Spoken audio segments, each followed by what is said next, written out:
And what is the repeated issue?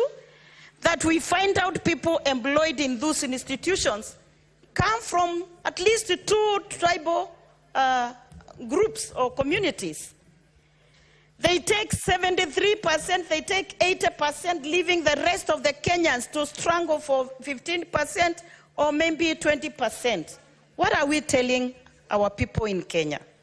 It is so bad. Impunity. When people refuse to obey court orders, what are we communicating to those young people and all Kenyans looking at us? Corruption. Where, Mr. Speaker, we have new billionaires in town. Since the takeover of the current administration, I hear even in this house we have new billionaires. Where are the rest of Kenyans when you have new billionaires and Kenyans are suffering? And they are billionaires courtesy of corruption. Tendering processes, they are so skilled for specific people to make money. When a few are making money and a majority are suffering, what are we telling Kenyans? That Kenya has become like what we call the animal farm? Mr. Speaker, I would request that you, Davina, again, I'd request the senators to... Order. Senator Enoch and Senator Mogeni. The senator speaking. Kindly allow me to give my submissions, and you can continue conversing and making your arrangements. Proceed, Senator. Thank you, sir. Thank you, Mr. Speaker. Mr. Speaker, I was saying before I lose my point that corruption is so rampant in this nation, and Kenyans are looking at us and saying people are getting into leadership so that they may take advantage of those positions and make money. It is wrong. Kenyans are hurting when they see very few people who become billionaires, while majority or masses are suffering. Mr. Speaker, lack of inclusivity is very serious. As I have stated, where I sit in the Committee of Equal Opportunities, and we see Kenyans not given chance, they are not employed.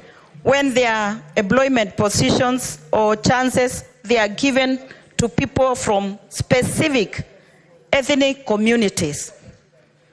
Mr. Speaker, my heart sank when I confronted one CEO of a certain institution in this nation.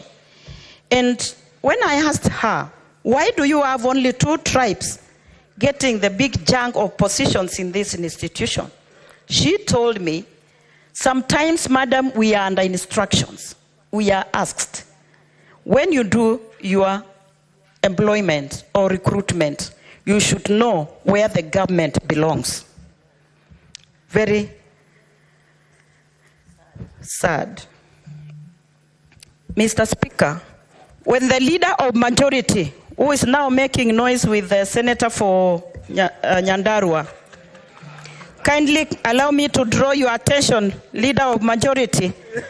Yesterday you became an angel. I know you are born again. You are a new brother in Christ.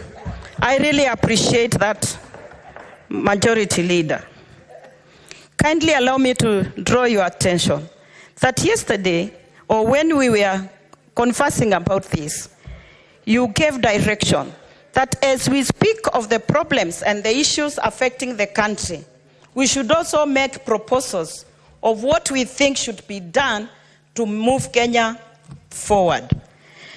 Allow me to start by saying, although I know many said it, but I would say the president may be well-meaning for this nation, but he has missed the mark in getting wrong people in good positions, those who should serve this country. Mr. Speaker, my first proposal is to request the president, in all due respect, to sack incompetent CSs. Those who have failed this nation, those who are carrying letters to funerals, to public rallies, and dishing out employment letters as if the rest of Kenyans do not need employment. And many those who have also meant us to get fertilizers, which is fake, and other evils. Mr. Speaker, my second one would be to request, if it is possible, not to have ghost workers in this nation. When I hear of a position like Prime Cabinet Minister, unconstitutional, I would declare that he is a ghost worker, drawing salary from Kenyan taxes. Unconstitutional offices should not be funded by public funds.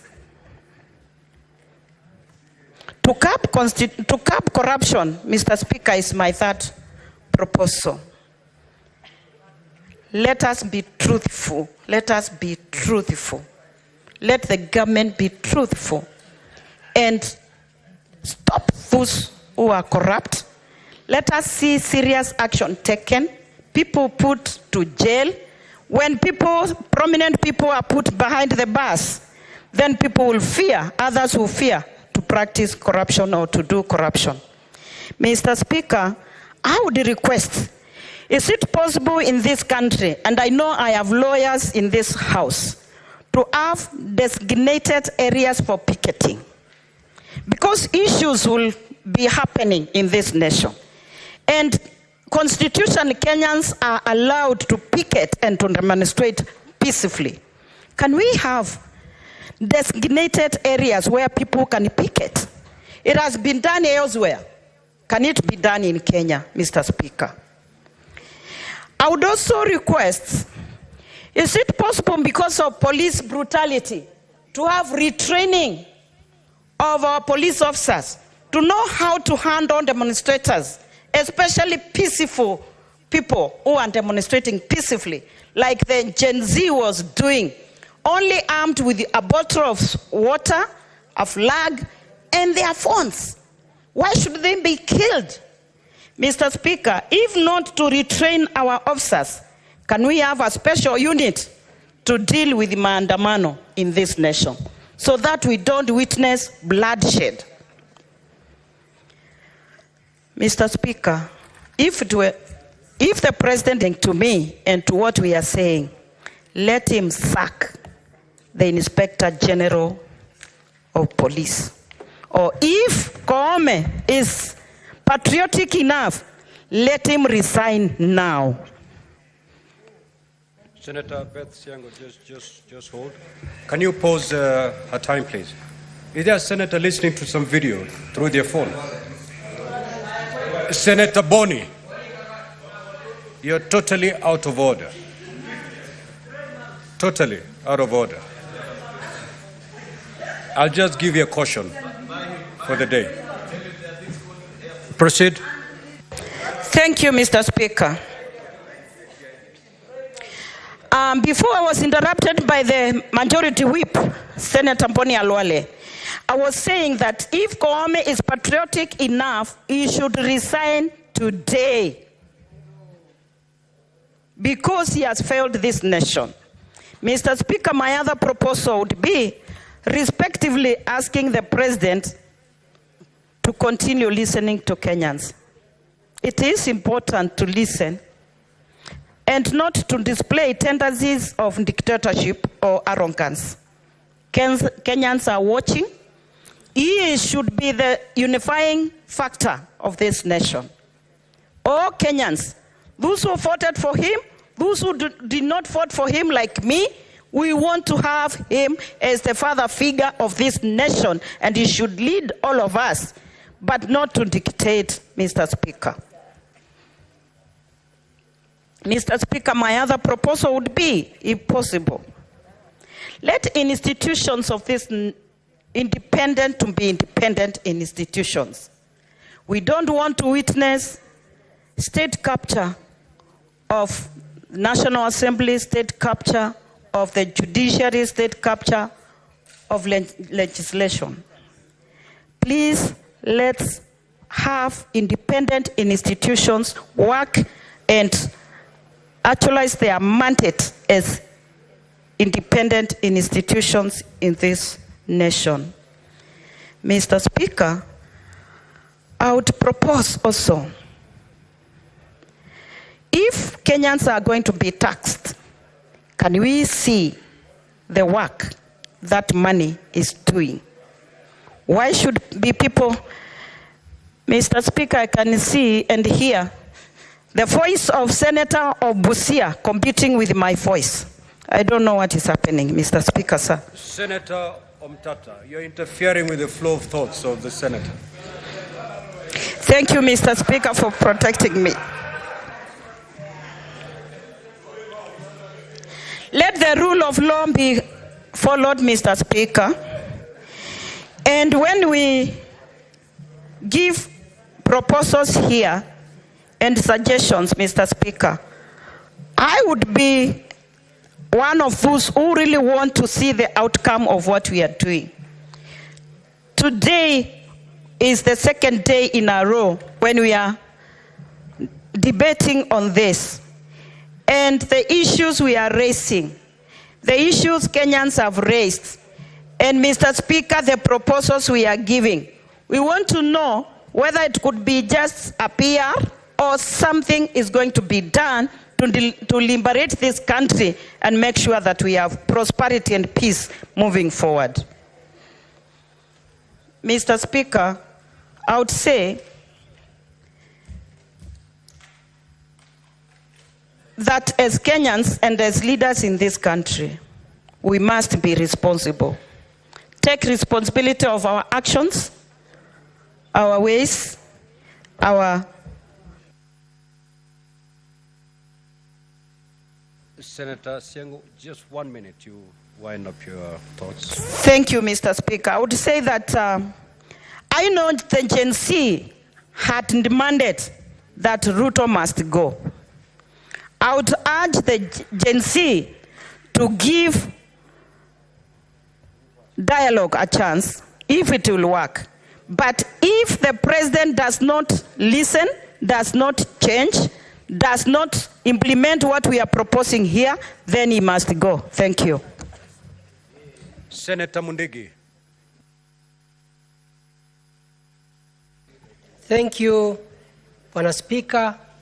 Yangu ni kuunga mkono mazungumzo ambayo inaendelea hapa katika nyumba kuu ya Senate, na kushukuru sana Bwana Speaker ambaye majority Cherioti ambaye ailileta jana ndio tuzungumzie kuhusu Kenya yetu. Tukiwa hapa tuko county 40 ambaye imeakilishwa na Senator 67. Kwa hivyo naunga mkono nikisema majority kutoka jana na siku zile zingine kidogo, ukielewa hivyo kutoka leo, miaka ambayo itakuja utakuwa ukionekana pale kwa serikali ya juu. Miaka ingine itakuja. Ya pili, Bwana Speaker, ni kupeana rambirambi zangu kwa wale vijana ambaye waliaga dunia, walikufa wakati wa maandamano ya GENZ. Na pia Bwana Speaker, ilikuwa ni kilio kubwa sana kwa sababu familia zingine wengine walikuwa wasema hawana familia zao, hawana wazazi, pia hawana mtu yote anaweza kuwasaidia. Pia ni vijana ambaye wale waliaga dunia tuliwaona, si kusema ni wa kaunti moja, ni wa kaunti nyingi. Kwa hivyo nataka kusema nikiwa senator wa Embu County pamoja na Embu County na peana rambirambi yangu zangu nikiwa nimetoka Embu County. Bwana Speaker, ya pili nataka pia kusema ni pole sana katika kaunti zote ambacho zile zilikuwa zimekuwa na hiyo maandamano ya amani, lakini baadaye vijana wengi wetu ambaye waliweza kuwa na mikono imevunjwa, miguu imevunjika, wakapata shida nyingi sana wakati wa hiyo maandamano, kwa sababu ilikuwa nifute nikuvute, ilifika pahali ikawa kama ni maandamano, ikawa sasa ni mambo ya wizi ya wale watu ambayo waliingilia. Sasa ikawa maandamano inaleta shinda ni askari na vijana wetu GENZ na pia na wale watu walikuwa wataka kupora mali. Na hiyo mambo sana sana ilikumba kaunti ya Mombasa, kaunti ya Migori na pia Kisumu na pia Nakuru na pia hapa Nairobi na pia sana katika kaunti yangu. Kutoka siku hiyo mimi sikuweza kwenda Embu County. Naambia watu wa Embu County ni pole sana, kwa sababu yale yalitendeka Embu hayajawahi kuonekana. Kwa sababu Bwana Spika, miaka 10 sisi tumekuwa devolution ya ile pesa tumekuwa tukipokea imekuwa na shinda, kwa sababu ilikuwa matapeli wale walikuwa kwa kiongoza. Na wakati wa hii serikali ya Kenya Kwanza, mimi nilichaguliwa na mwananchi nikuje nimwakilishe na nikatafuta amani. Ndio kwa sababu tunasema watu wawili wawezi kutembea bila kuelewanwa, na sisi senator na governor na wale viongozi wengine tukasema tutaenda para moja. Sasa mambo ya ajabu, wakati tunaendelea kuvuvua uchumi wa Embu County, wale watu walikuwa na nia mbaya ya hiyo maneno, walitoka kona zingine nje ya county. Pia mambo ya ajabu, pali governor amejenga ofisi akarinoveti na ile pesa wakaenda wakaweka moto. Mambo ya ajabu, wale watu hawakuwa na adabu, hawakuwa na hata na heshima na kaunti ya Embu, kwa sababu hata magari ambaye ya watu wale wanafanya kazi kwa county government ikawekwa moto. Sasa tukasindwa, wale watu hawakuwa na wakati wa ile mambo ya budget ya kusema ndio au la. Hata kaunti ya Embu County hatukuona hata governor yoyote alienda kusema yes or no. Ni kwa hiyo ikaonekana ni shinda, na tukawa nawaambia ni pole sana, najua mambo tutarekebisha, lakini nataka kuambia kwa huzuni. Ile pesa tulikuwa tunatarajia ukuja itoke kutoka tarehe 1. Sasa mambo ya ajabu Bwana Spika, haitaenda kufanya kwanza kazi, itaenda kutengeneza ile ofisi. Kwa hivyo sisi watu wa Embu County tumerudi nyuma sana. Nikirundia hapo tena nikiongezea kwa Embu ya county, wale matebeli tena, wale watu walikuwa wamepanga ile mipango, walifanya makosa, wakaenda wa KRA wakaeka moto. Ile ni ile usuru yetu. Pia nataka kusema kitendo walifanya kikubwa sana katika Embu County. Ile Bwana Spika nilisema nitanyamaza, na nikasema ni kuomba. Mambo ya ajabu, walienda kwa shule inaitwa Kenyatta, shule ambaye inaitwa Kenyatta School, ambaye ni ya watoto wasiojiweza. Wengine wana macho, wengine wana unakuta ni shinda usiku ya marare wa manane wakaweka moto. Sasa nikasindwa, hii ilikuwa maandamano ama ilikuwa ni mambo ya wizi ama ilikuwa ni maandamano ya aina gani? Kwa hiyo nataka kuambia watu wa Embu County wote, tuko sub county ine, ni pole sana. Bwana Spika, ya pili ni kusema katika Isaia 1:18 inasema watu wawili Bwana Spika wawezi kutembea bila kuelewanwa. Na bahali nyingine akasema njoo tusemesane.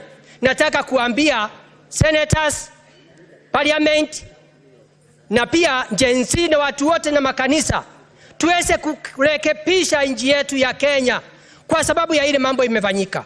Na angeomba kutoka leo na jana na siku zile zingine, kila wakati yote tunataka kukumbusha viongozi wote, aidha ulipatiwa kiti na rais ama ulipatiwa na nani ama ulipata kazi. Nataka nikwambie ulikuwa na bahati kupata hiyo kazi, kwa sababu kulikuwa na watu wengi wa kufanya hiyo kazi, lakini umepata hiyo kazi kwa bahati, kwa hivyo ukishukuru Mungu. Kwa hiyo nataka kuamaanisha Senate, sisi wote na GENZ na wale wengine, nikiambia GENZ tumesikia kilio chenu. Bwana Spika, nataka kusema mpaka tuelewane, tukae pamoja ndio tuweze kuvua uchumi wa Embu County. Bwana Spika, nataka kuongea mambo ya vijana wetu wale walikuwa wanagoma.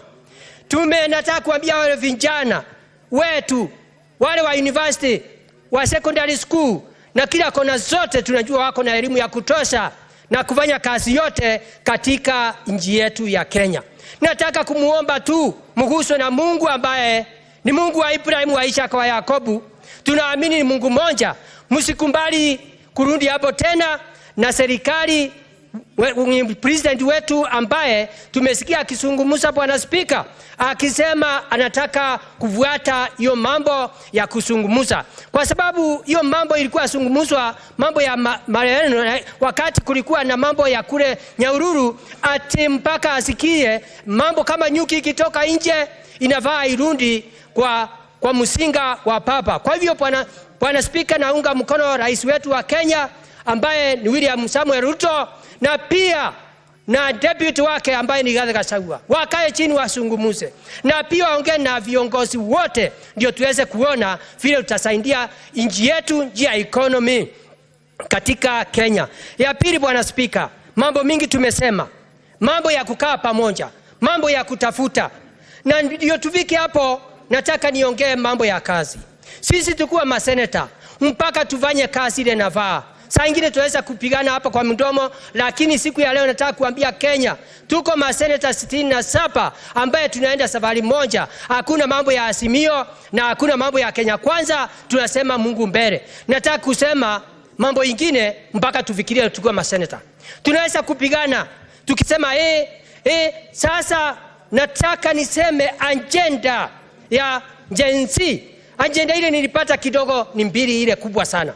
Mambo ya kusema wakiulizwa kwa nini mnafanya hivi, hata nataka nimwambie sisi hatutaki kuoa, hatutaki kuolewa. Kwa nini? Kwa sababu sisi tumetaabika, sisi tumesoma, tuko na digrii 5, tuko na digrii 10, tuko na digrii 1, na tumekaa miaka 5 na mwaka moja na miaka 2. Na mambo ya ajabu hatujawahi kupata kazi, kwa hivyo hatutaweza kufanya hiyo kazi. Nataka niambie watu wa Kenya, mahali tumefika. Unakumbuka nikisema wale watu wamekufa wengi sana ni vijana wetu. Mambo ya kuhuzunisha Bwana Spika. Ukikumbuka wakati watoto wa Misri walikuwa toka Misri, kitu ya kwanza ni vijana wote walienda wale walikuwa wamezaliwa kwanza waliuawa. Nataka niambie maseneta na wale wengine Bwana Spika, ati mambo hiyo imefanyika ni kitu ambaye iko na masosi, kwa sababu nikitema Bwana Spika, vijana wetu wakikufa, wasichana wetu wataolewa na nani?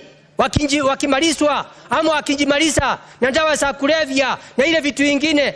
Pia hata kukitokea mambo ya nchi ya Kenya na nchi zile zingine, itakuanji Kenya tutashindwa kwa vita. Kwa hivyo nataka niseme, jameni, tunataka maombi na tunataka tuende pamoja juu ya kutafuta mambo ya kuelewanwa na mambo ya dialogue, hata kama namna gani. Kila mtu yote, hakuna Mungu anjui Mungu. Tunataka tukae pamoja Bwana Spika, tusemesane mambo ya kusaidia yule vijana wetu. Tumesema mambo ya kwanza ilikuwa ni mambo ya kuoa. Mambo ya pili ile kuwa kubwa sana ni mambo ya kusema hakuna kazi.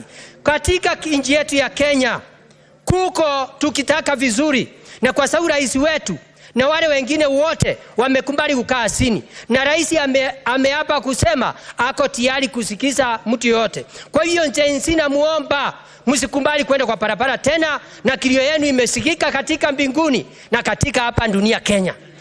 Ya pili nikisema Bwana Spika, mambo ya kuelewanwa. Tukielewanwa, tukifanya mambo ya kuangalia hawa GENZ watapata kazi na namna gani.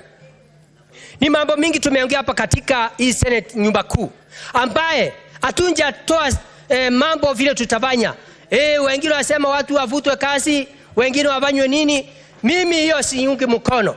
Ile inaweza, kwa sababu unaweza kuvuta kazi mtu na pia hakuna mambo ya kuangalia kazi na namna gani. Hata ukimbakia na watu 5, kuna watu wengine wambaya, hata kama katika Biblia kulikuwa na watu kama Judas na alikuwa peke yake na akaharibu mpaka ikalete shinda katika ulimwengu. Sasa nataka kusema Bwana Spika, tukitaka vizuri mpaka tuanje kazi kwa wizara ya ambaye ni ya CDF, ambaye kila constituency iko na pesa nyingi.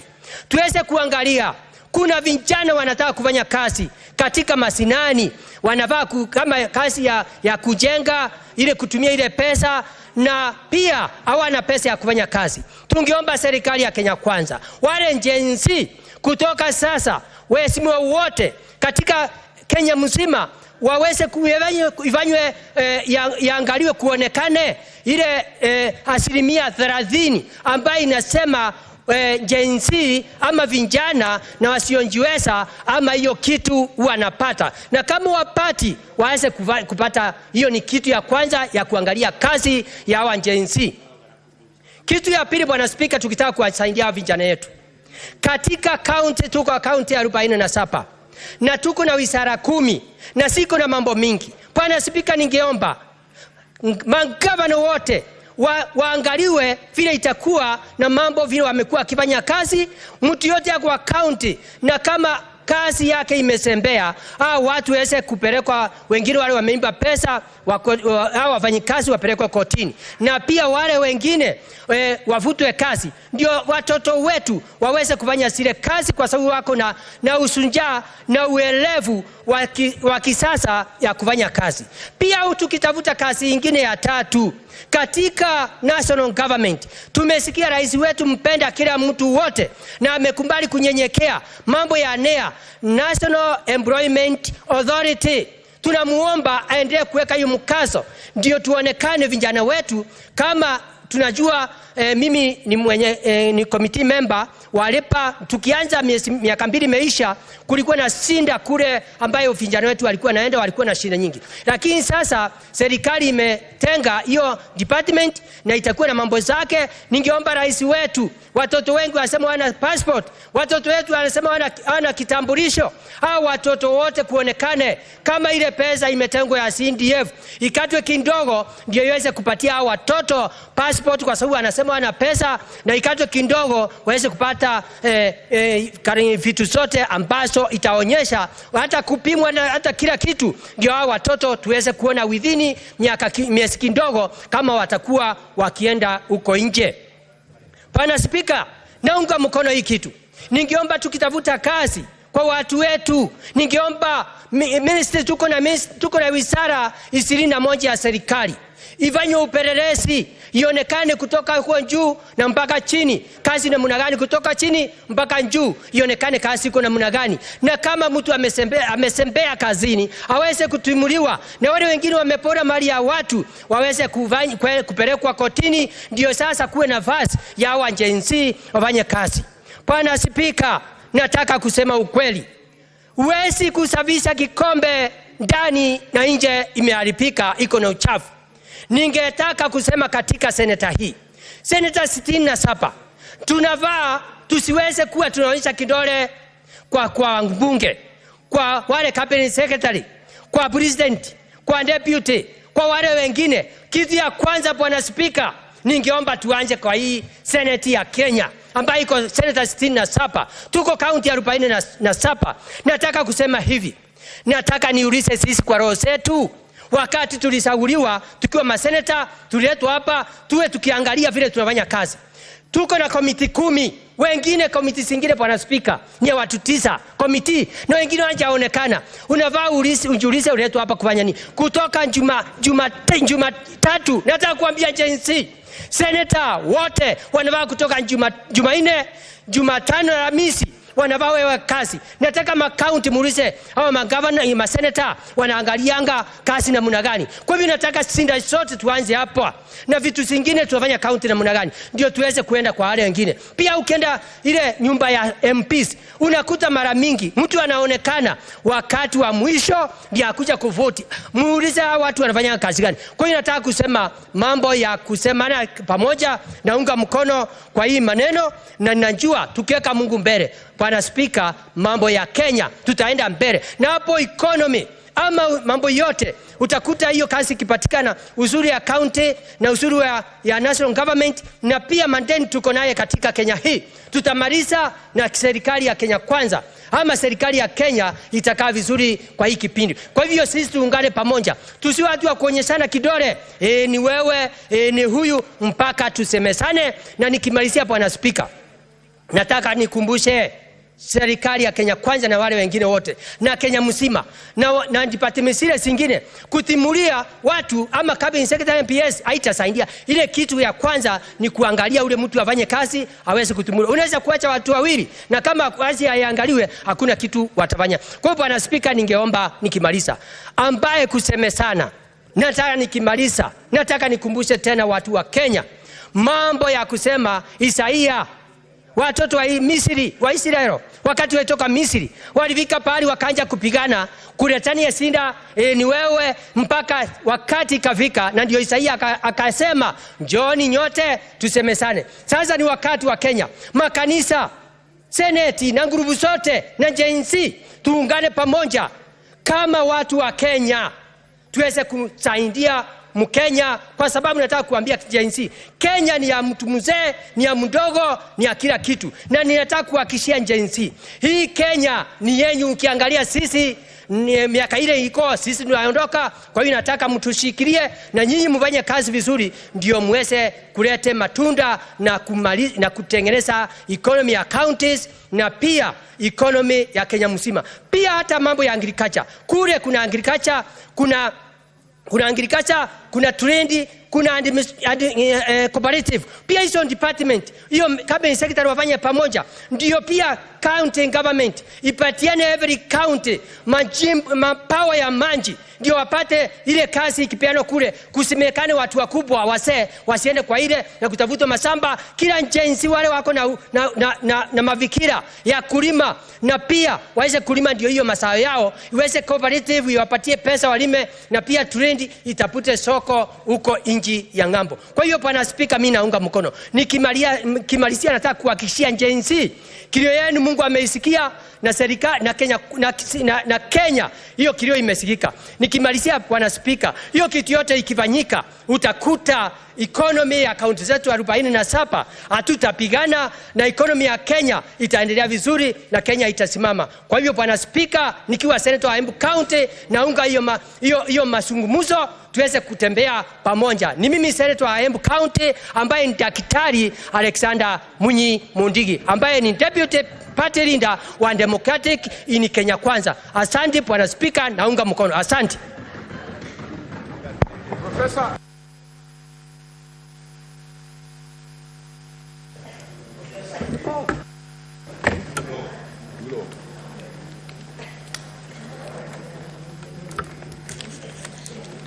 Thank you, Mr. Speaker. Mr. Speaker, I wish to join my colleagues in supporting this particular motion. I believe it is long overdue, but I think we are there. Mr. Speaker, I must take this opportunity to give my condolences to the families that have lost their dear ones.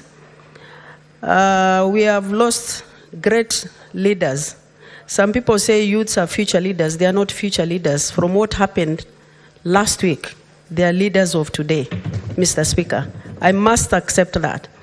Secondly, I wish to wish well those who are in hospitals to have quick recoveries.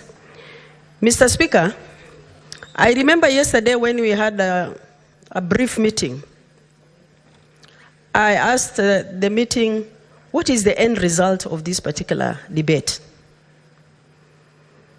And I remember, having been around for a while, we will normally debate day in, day out, but the result is zero. And I hope this one is not going to be zero.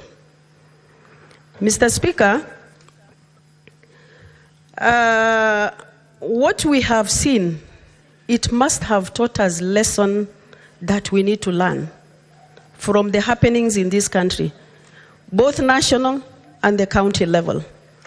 Mr. Speaker, I wish to congratulate the young boys and girls who have actually volunteered, who have sacrificed their lives, their time to put things right. They are actually great leaders, Mr. Speaker, according to me.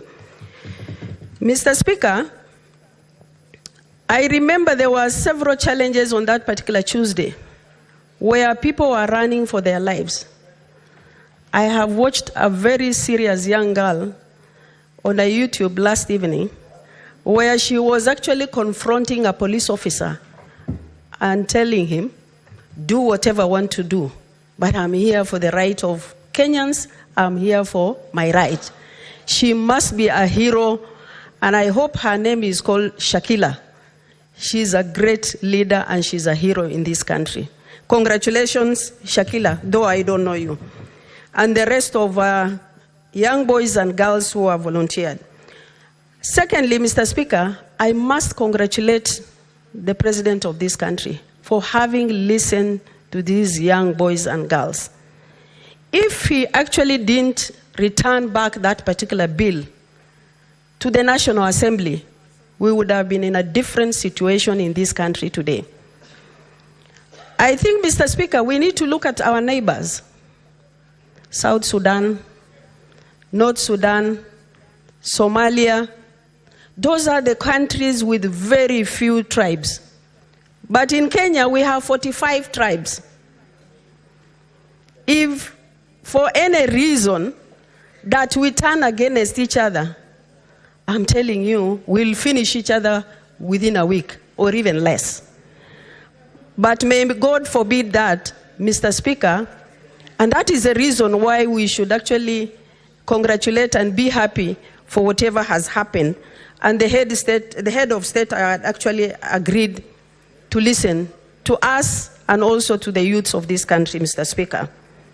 Mr. Speaker, from the happenings, I believe we must do a lot of consultation whenever we make a decision.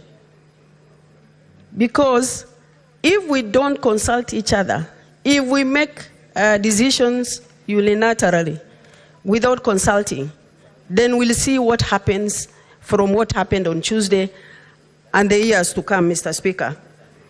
Mr. Speaker, those youths who are actually on the road as a result of frustration, depression, they are our kids, Mr. Speaker. Most of them, especially in our counties, you will see they are into drugs. Mr. Speaker, in Kenya today, if you look for a job, employment, there are kids with even PhD. There are kids with masters. There are kids with actually the first degrees. Mr. Speaker, unless you pay certain token, you will not get a job in government offices. And I think those ministries need to be overhauled. We need to tell each other the truth, Mr. Speaker. There is no merit in actually one getting a job. That's why those kids were actually frustrated and annoyed with us leaders. Mr. Speaker, you look at the budget of this country. When you look at the budget, it is brought to the House, both National Assembly and the Senate. We pass those budgets. The 85 that is left at the national level, Mr. Speaker, you don't know how it is spent.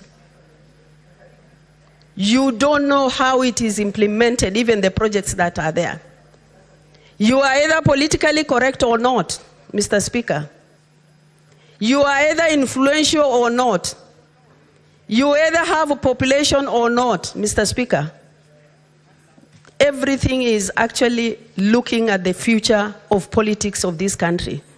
Where are we heading as a country? Because if I don't support the government of the day, automatically I will not get development. That is the position in this country, and we need to correct that, Mr. Speaker. Mr. Speaker, when the current government leadership or executive came into office, I visited several offices to find out the kind of projects that are going to be implemented in my county. I went to a certain office and I was told the project in this area is complete 100%. And I asked the PS or the cabinet secretary, are you serious when you are saying this project is 100% complete? And I was there the other day.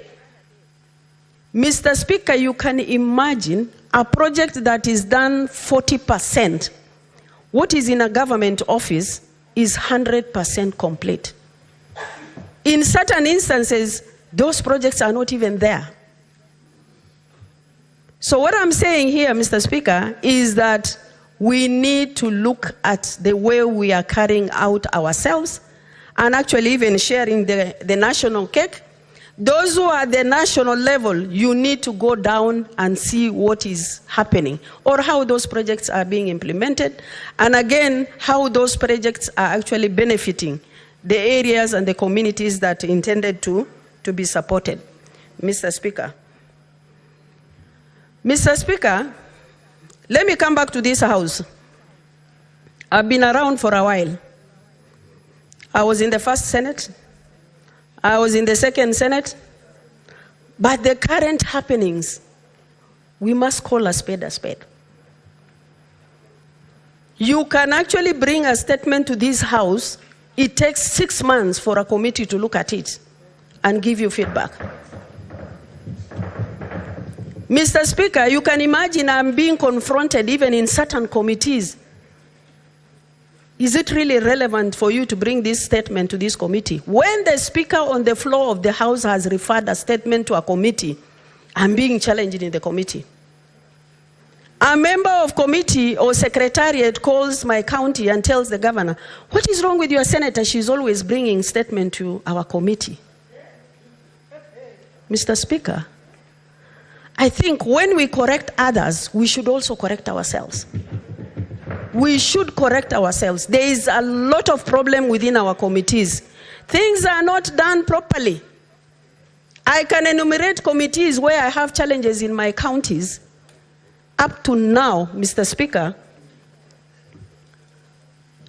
nobody has responded to those statements. And I don't want to embarrass the committees that I have statements before them.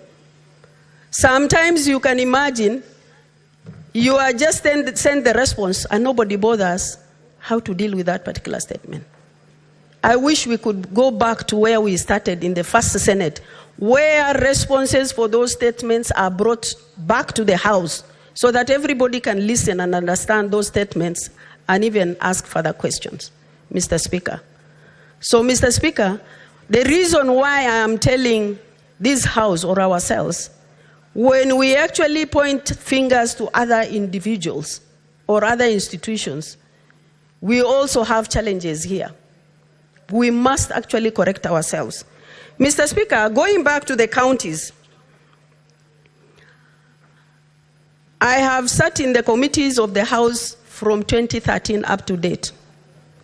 Mr. Speaker, when we are talking of national government, we should also talk about county government. Mr. Speaker, the budget we fight for here, Mr. Speaker, when it goes to the county, nobody wants you to talk about it. Nobody says senators have fought for this budget, so we should listen to them. Nobody understands the role of senators is not to carry out development, but to carry out oversight, Mr. Speaker. And that has to be made clear. Because you will see that you are bashed by governors also and members of parliament. I have brought this road. I have done ABCD. What has Senator done for you? Those are the issues we need to ask ourselves. How are we going to be felt as senators? I've seen people from yesterday's debate bashing Senate. Senate should be scrapped. Those debates we have had. But I think we must make a reality why we exist as a Senate, Mr. Speaker. I sit in Public Accounts Committee where, Mr. Speaker, you will see that all the counties have gone above the 13% ceiling of employment. Every governor comes in, he will recruit 200, 300, 1,000, and nobody is questioning, Mr. Speaker. Development is not taking place, Mr. Speaker. Mr. Speaker, for example, my county, 50% of the budget in the last financial year, this actually finished financial year, has not been spent. When you have pending bills in the counties, people are suffering. They have supplied counties. You go to the controller of budget, requisition is made, Mr. Speaker. That requisition comes with the name of Fatuma Dulo. But when it goes to CRF, is another person who is paid. Maybe Senator Kajwang is the one paid. These things are happening, Mr. Speaker.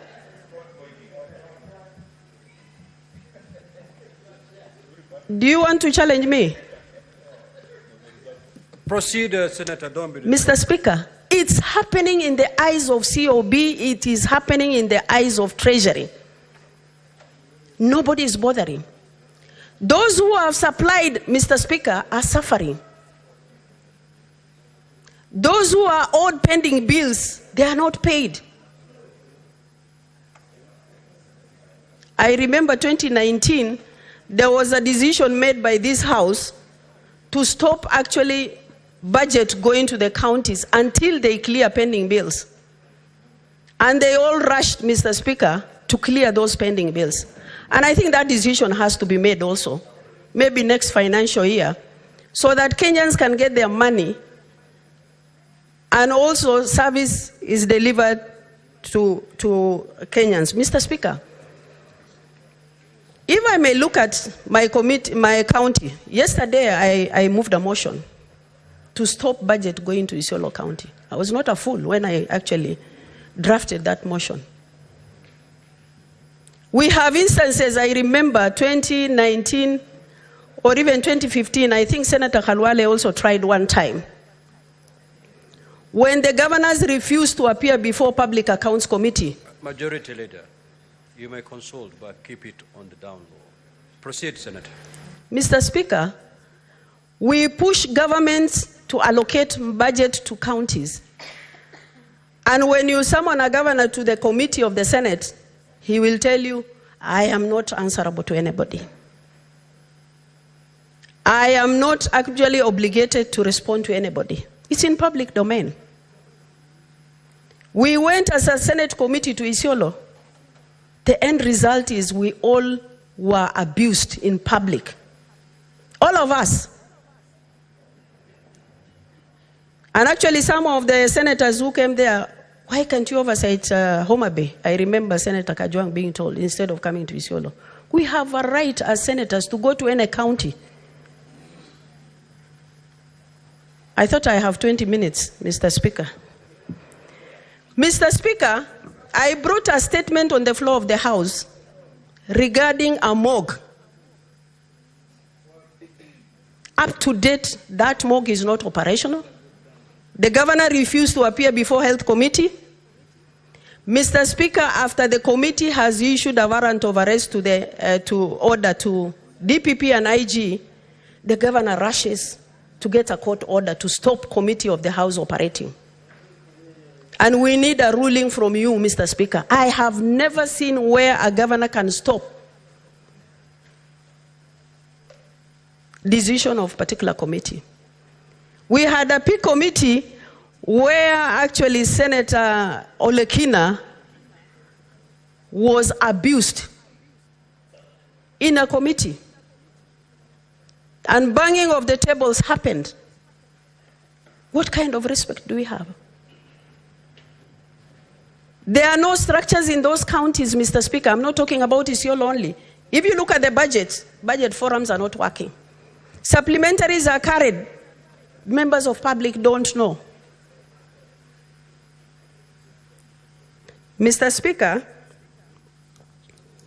I think we need to have a serious discussion as far as the counties are concerned. Mr. Speaker, if I am allowed, of course the law allows 50% to stoppage. We must actually have a lesson learned by certain counties that are disrespecting this particular house. There must be consequences. Because if we don't have consequences,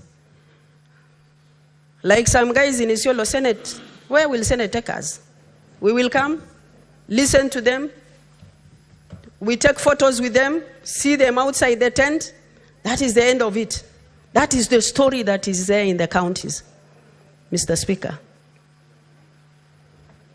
We must be held accountable, Mr. Speaker. For example, Mr. Speaker, a county that is getting a budget of 5.2 million, it's recruiting 32 chief officers. 32 chief officers. And the governor says, nobody will ask me. He has over 20 advisors when the law allows only 3. 20. Every department has advisor. So what is the use of having laws in this country?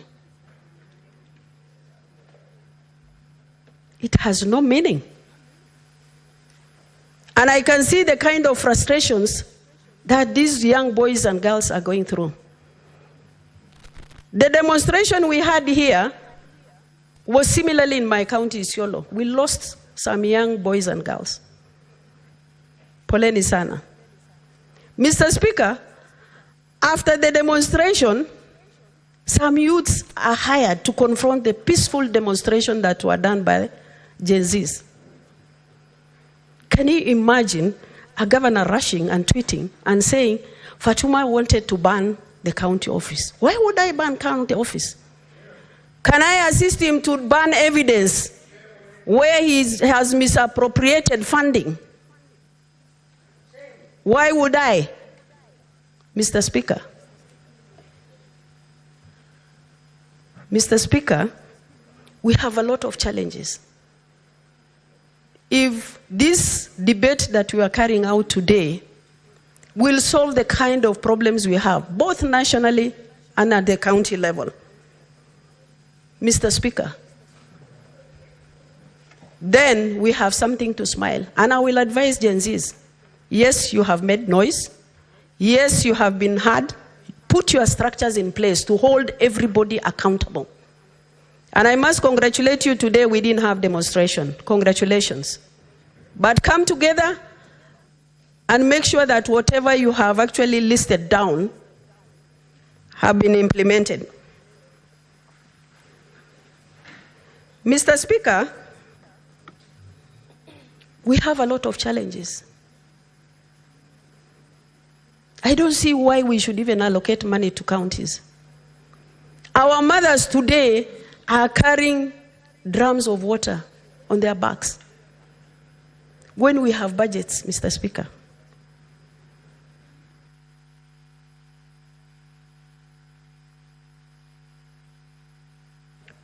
Senator Dulo, 2 minutes to wind up your thoughts. Mr. Speaker, most of the kids in my county, they're actually learning under trees. What happens when it rains? They don't go to school.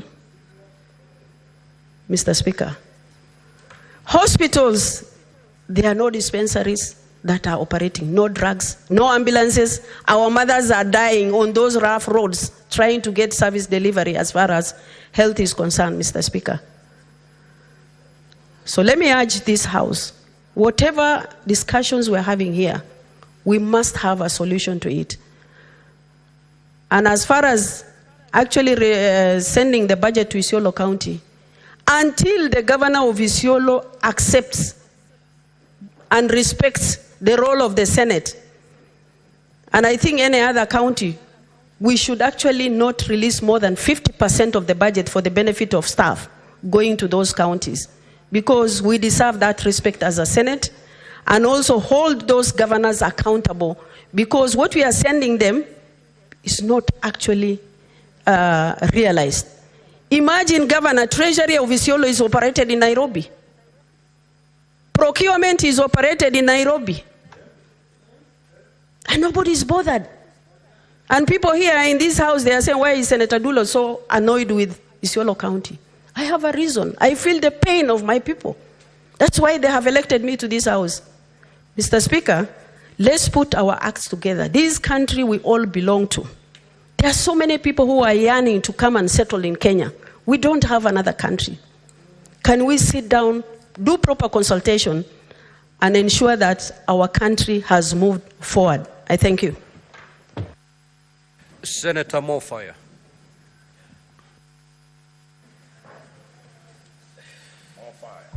Thank you very much, Honorable Speaker. Let me start by thanking the brains behind this motion, the leadership of this House from both divide, including Senator Wambua, who really came up with this idea of having to address the affairs of this nation after having some few instances in the last 2 weeks or so.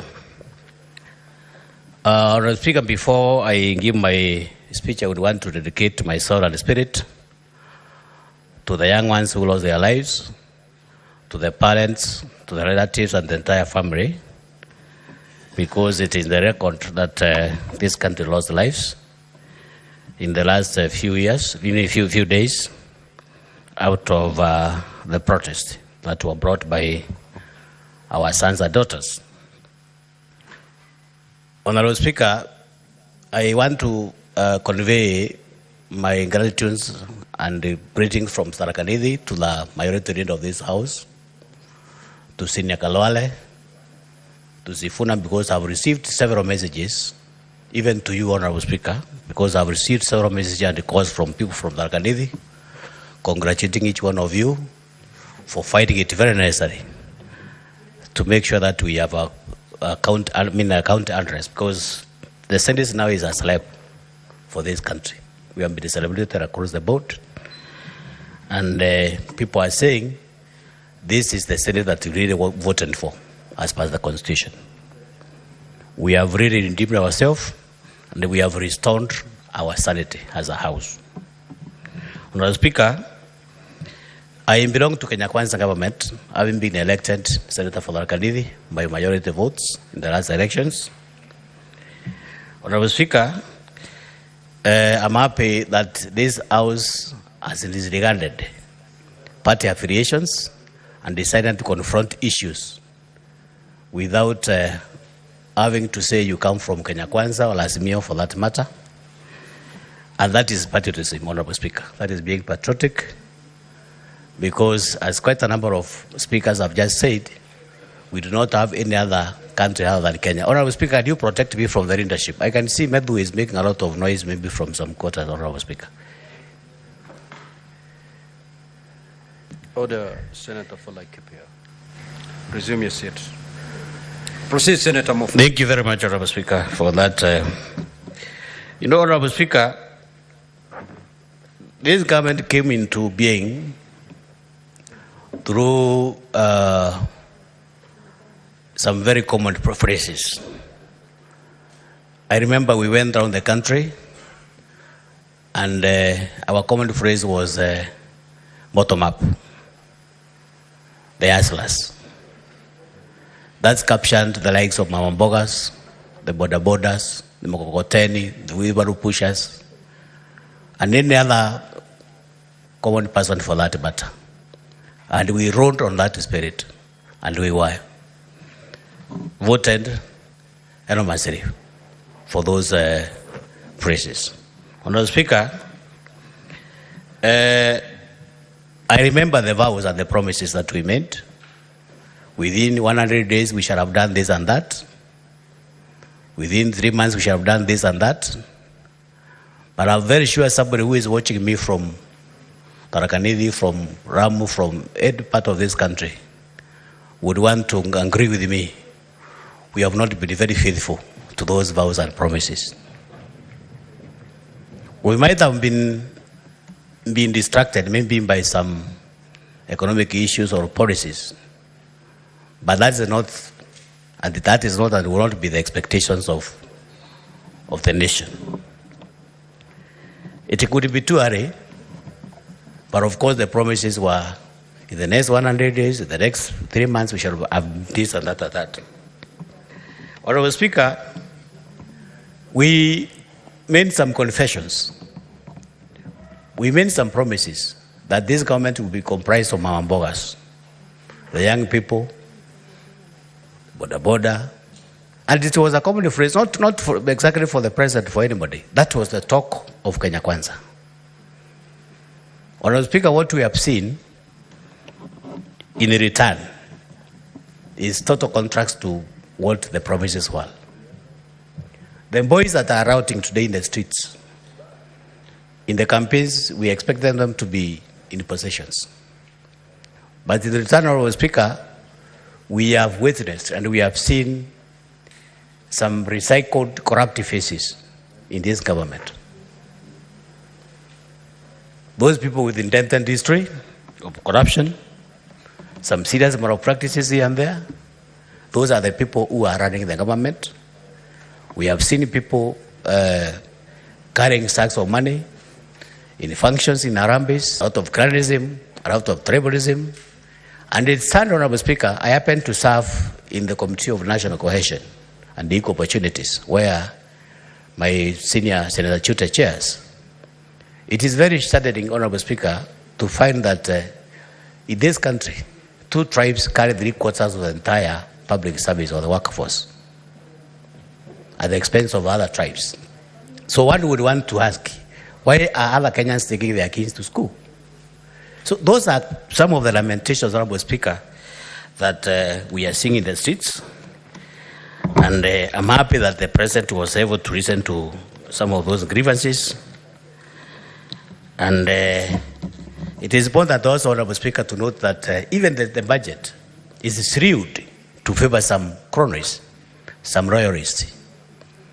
You find some members of parliament allocating them some billions of money in their constituencies for development. This one, Honorable Speaker, has segregated, has made some parts of this country look like they are not in this country. I come from Tharaka County, Honorable Speaker, and there are constituencies for that matter. And I know exactly what I'm saying. So, Honorable Speaker,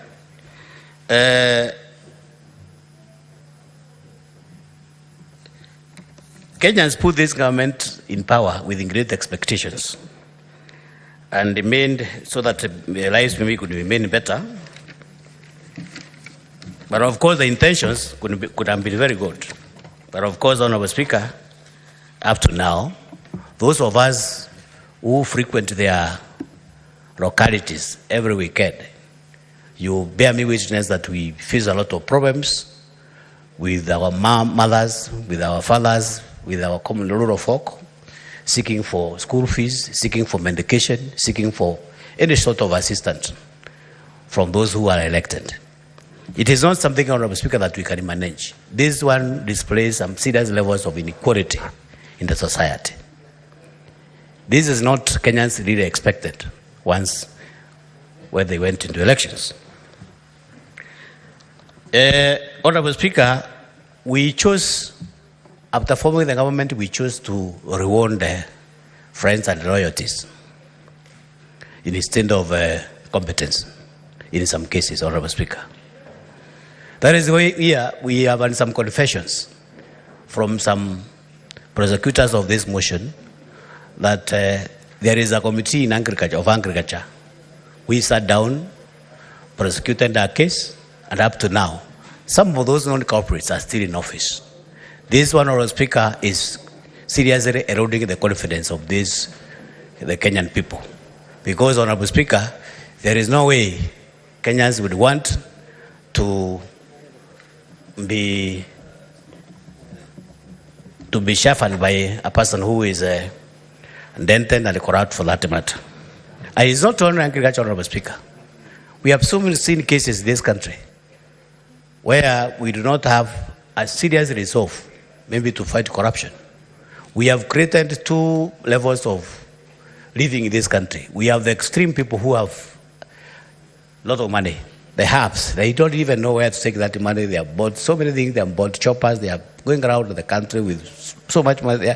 I would want even to recite what Honorable Garwari said. They are Sky team. They are over. Somebody would take a chopper from Nairobi to Thika. A 20 minutes drive. Because money is there. And I'm very sure this money belongs to Kenyans, whom we saw the other day demonstrating in the streets. So this hunger, Honorable Speaker, has been building in this country for the last maybe so many years. But I'm happy, Honorable Speaker, that our young people woke up from both levels of psychopathy, the hypocrisy, and the fallacy, that we are supposed to do exactly what people sent us here to do. Honorable Speaker, the government overlooked quite a number of cancerous aspects in our nation, such as corruption, tribalism, and impunity.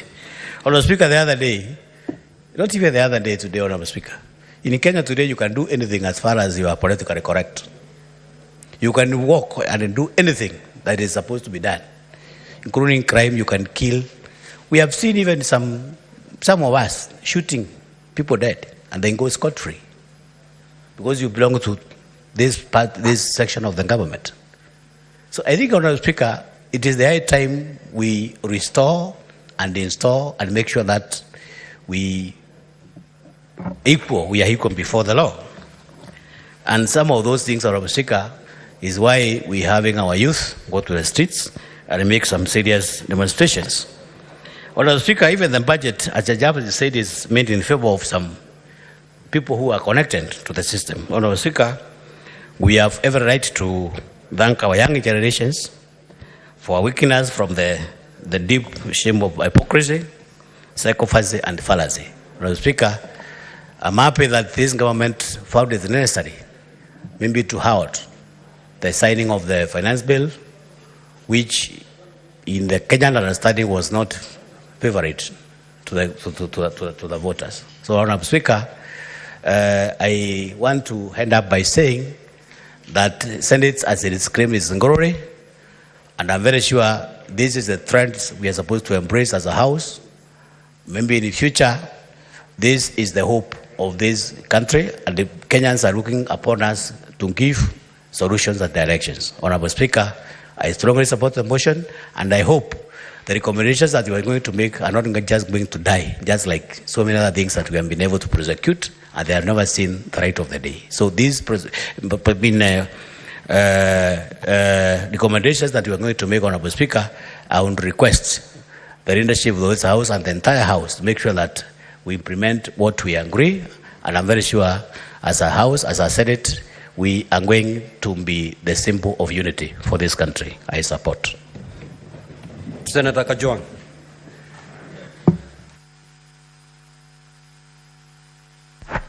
Mr. Speaker, I rise to support this motion and to congratulate the Leader of Majority and Leader of Minority for bringing a bipartisan motion of this nature. Indeed, this is the right time to discuss the state of the nation.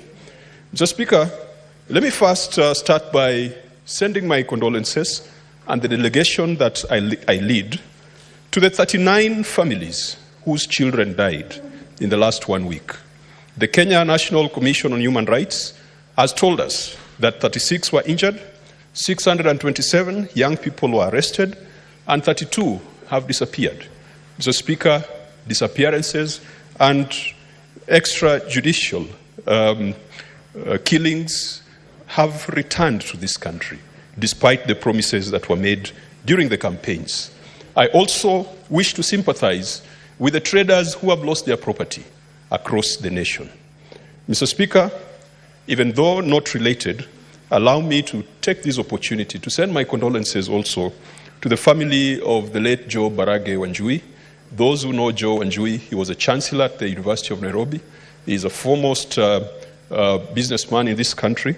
And I send condolences because, Mr. Speaker, Joe Wanjui gave me an opportunity to join the financial services world. When I left the university, he never cared about my last name. He cared about my ability to serve.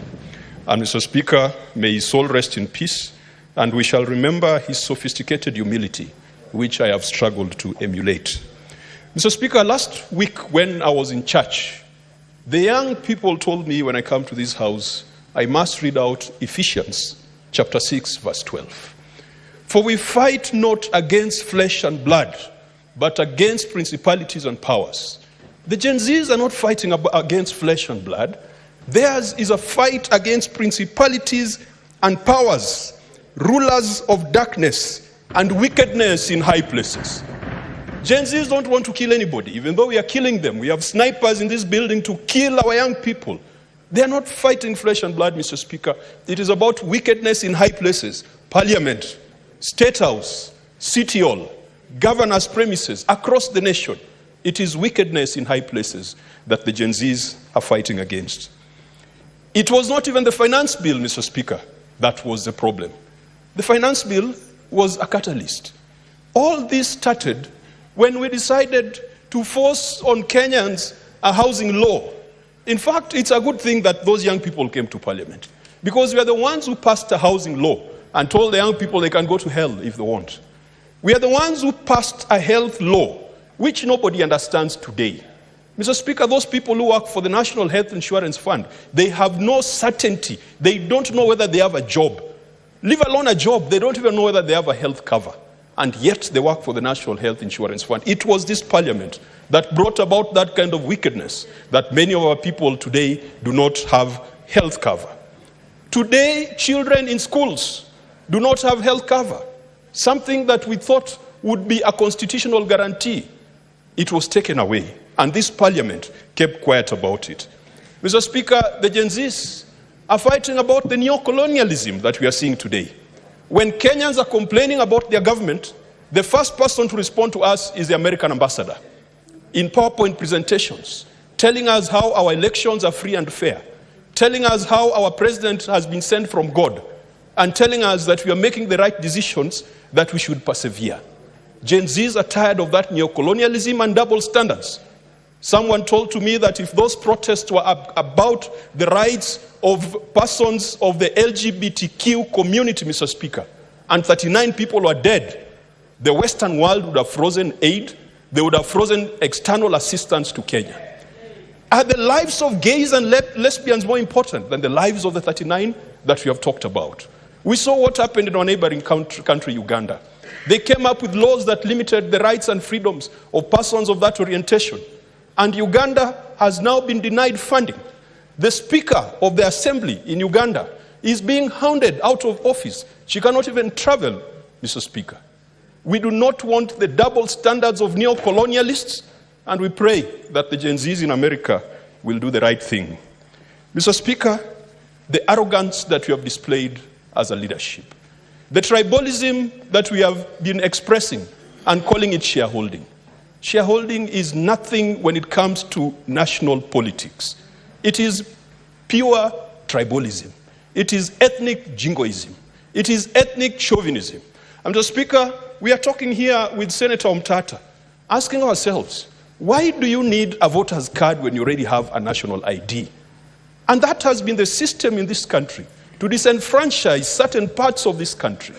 We have been around through electoral processes, and we know that the registration of voters is a first step for rigging of elections. Mr. Speaker, I want to ask the majority and minority leaders that in that motion, that we should push to ensure that in this country, once you have a national ID card, then you can automatically become a voter. Because I've heard the arrogant politicians, those who voted yes to the finance bill last week, saying that Gen Zs will not take them anywhere because, after all, they are not registered as voters. Once you are a citizen, you've got a right to vote. And we should not introduce additional bureaucracies in the name of registration of voters. The last time we did that exercise, this country spent 7 billion Kenya shillings on biometric voter registration equipment. Those are the areas where we could make savings. If we could take that 7 billion that I am sure that the IBC is going to ask for another round of voter registration, that amount of money can take care of the doctors, can take care of the junior secondary school teachers. Mr. Speaker, we have annoyed the Gen Zs by our fake religious fervor. The religious fundamentalism that is in this country, Mr. Speaker, where we go to churches, and then we say that the persons we vanquished are children of a lesser God, that the victors are the ones who pray to the true God. Today, Gen Zs have told us that the voice of the youth is a voice of God. Mr. Speaker, I've reflected and I've looked at what Wole Soyinka wrote. I think it was Soyinka who wrote The Trouble with Nigeria. And Soyinka said, it was Chinua Achebe. It was Achebe who did the Trouble with Nigeria.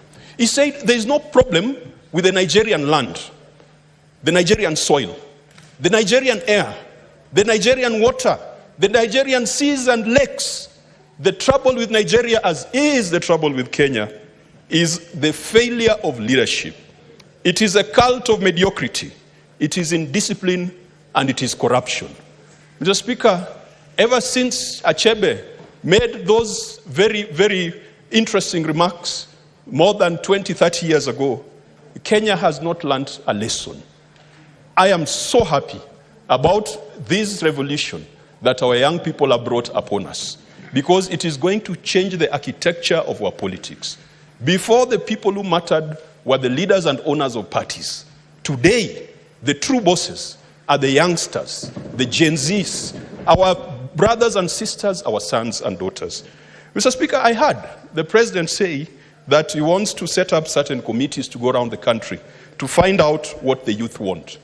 But why do you ask for a job when you don't know what the people who elected you want, Mr. Speaker? And sometimes we can propose a lot of things, and yet the solutions lie here in this Constitution.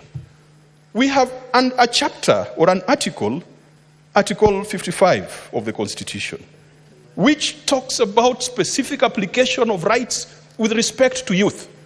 And so instead of the president wasting taxpayers' money with another BBI like SACAS, I invite the president to read Article 55. That says the state shall take measures, including affirmative action programs, to ensure that the youth access relevant education and training, have opportunities to associate, be represented, and to participate in political, social, economic, and other spheres of life, that the youth can access employment, and that they are protected from harmful cultural practices and exploitation. You don't need a committee to go around the country to come and tell you that, because the framers of our Constitution already put it there. What do the Gen Z want, Mr. Speaker? The Gen Z wants us to be faithful to this Constitution, especially the Bill of Rights, the rights and fundamental freedoms in this Constitution, which belong to each individual and are not granted by the state. And the responsibility of the state, as far as the rights are concerned, is to observe, to respect, protect, promote, and to fulfill the realization of those rights. Why do you have to set up committees and dialogue teams? And yet, in the Constitution, it says every Kenyan has got a right to life. That right to life is not abortion. Those boys who are felled by snipers outside this parliament, we have violated their right to life. The young people want equality and freedom from discrimination. That is an obligation of the state in this Constitution. It should not matter whether you are chariot, whether you are karaoke, for you to access jobs. The other day, I'm watching on TV as leadership of KEFIS, Kenya Plant Health Inspectorate Scheme, are talking about a new system that they've launched. The first person to speak sounds like he comes from Meru. The second person to speak sounds like he comes from Meru. The third one to speak sounds like he comes from Meru. The Minister for Agriculture is a former senator for Meru. It should not matter where you come from, because I don't think that Plant Health Inspectorate Services, the expertise only resides in a certain part of the country. But that has been duplicated in each and every ministry. You go to the ICT ministry, everyone perhaps is Otieno, Onyango, Odongo. You go to another ministry of roads, everyone is Senator Cheriot. Fomeru, Senator Kajwang just yield.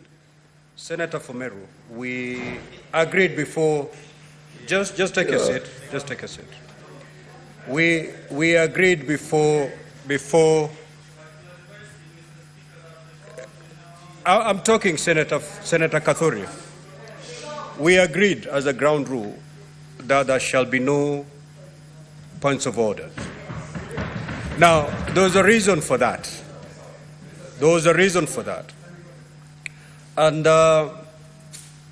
honorable senators, to get a boil to heal, you don't caress it.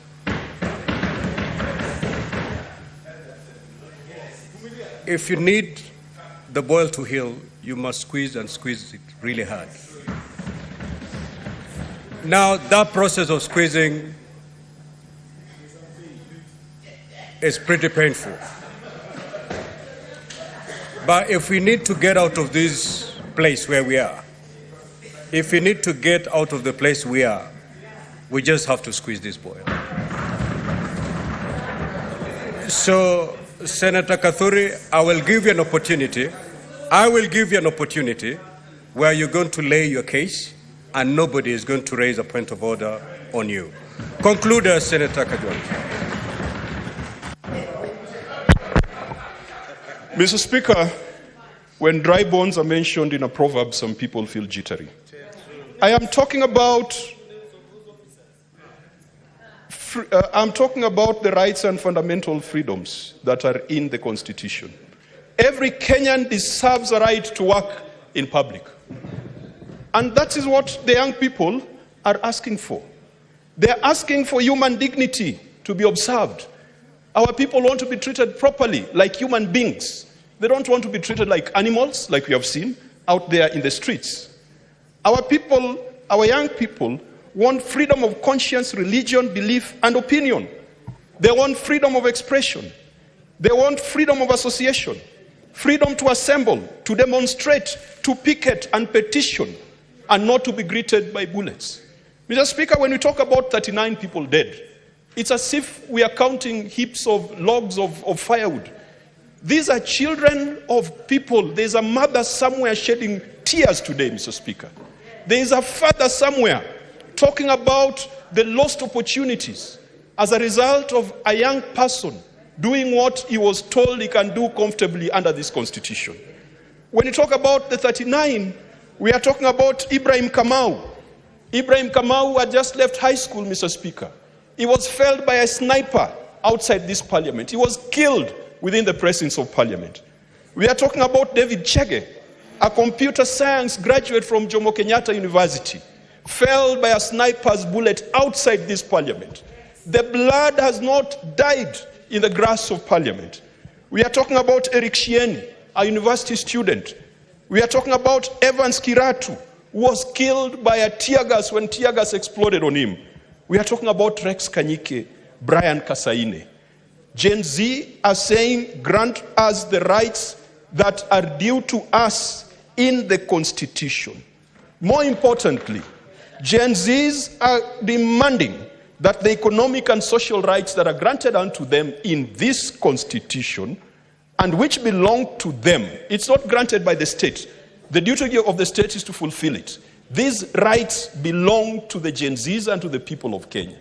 Mr. Speaker, you don't need a committee of rocket scientists. You don't need a committee of experts. You don't need people from the United Nations to come and interpret for you this constitution. The answers to the problems are all here. Gen Zs are saying, let us ensure that Chapter 6 of this constitution is observed and fulfilled, because we have made leadership, and particularly political office, an opportunity to lord over other people and not to serve them. Mr. Speaker, I believe that if the government sat back and reflected, they would realize that all the answers and all the solutions are here. I want to propose further, Mr. Speaker, as we craft this motion and as a leader of majority brings further amendments. I am particularly disturbed when I see the military walking around the streets of Nairobi. Mr. Speaker, we have seen what has happened in neighboring countries. Let us not tempt our military. Let us keep them in the barracks. Let them do the spectacular job they have always done of defending and protecting this nation from external aggression. When you bring the military to the streets, it is like exposing a child to sugar or a child to honey. It has been seen before, it has happened before. South Sudan, Maine, Mr. Speaker. Sudan was a big economy. It was booming. The agricultural sector, the petroleum and mining sector was booming. Sudan is now in shambles. Ethiopia, Mr. Speaker. Ethiopia was an economy that was competing with Kenya. It was poised to overtake Kenya. Safaricom went into Ethiopia, and Kenyan banks and insurance companies wanted to go into Ethiopia. It was messed up by the military. Our resolution, despite what the High Court has done and what the National Assembly did, let the military take the tanks back to the barracks. That should be a resolution of this House. Number two, Mr. Speaker, I have heard some instances of sibling rivalry. Because the Senate is sitting and the National Assembly is in hiding, there are people who are saying, scrap the Senate. Mr. Speaker, I want to tell those who say scrap the Senate that we've got a good record as a Senate. We have referred 146 cases to the Ethics and Anti-Corruption Commission. And Mr. Speaker, out of the 146 cases, very few of them have been investigated or prosecuted to the final conclusion. And we have told EACC we are going to bring them here before the Committee of the Whole. And Mr. Speaker, I want to tell Gen Z, please pay EACC a visit. There is a problem there. You guys need to go and visit and say hello to the EACC. because we have a problem. Mr. Speaker, this House, in terms of accountability, has impeached at least 5 governors. That is 10% of the counties. Can our brothers tell us how many ministers they have impeached? This House has gone to the Supreme Court to seek opinions that has developed jurisprudence in this nation. This House in unison marched to Milimani.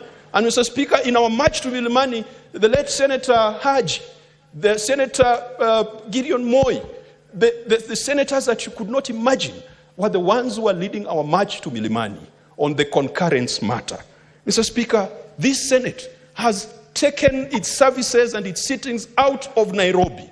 And I think we've gone to 4 counties. This Senate has organized legislative conferences and devolution conferences. They should tell us the last time the National Assembly sat outside Nairobi.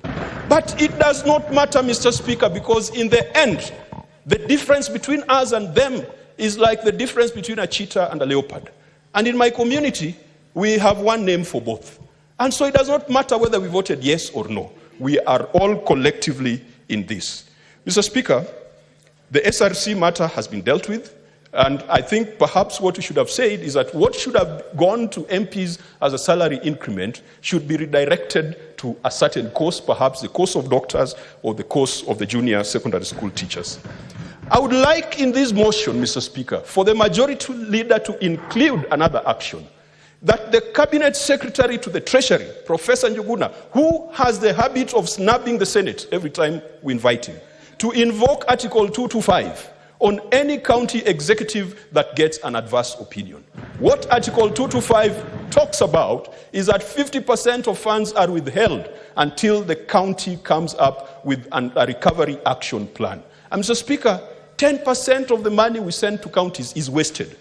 Not stolen, wasted. Utilized on things that are not necessary. And all our budgets at a national level, 10% is wasted. Mr. Speaker, I want that motion to direct that we go towards a digital government.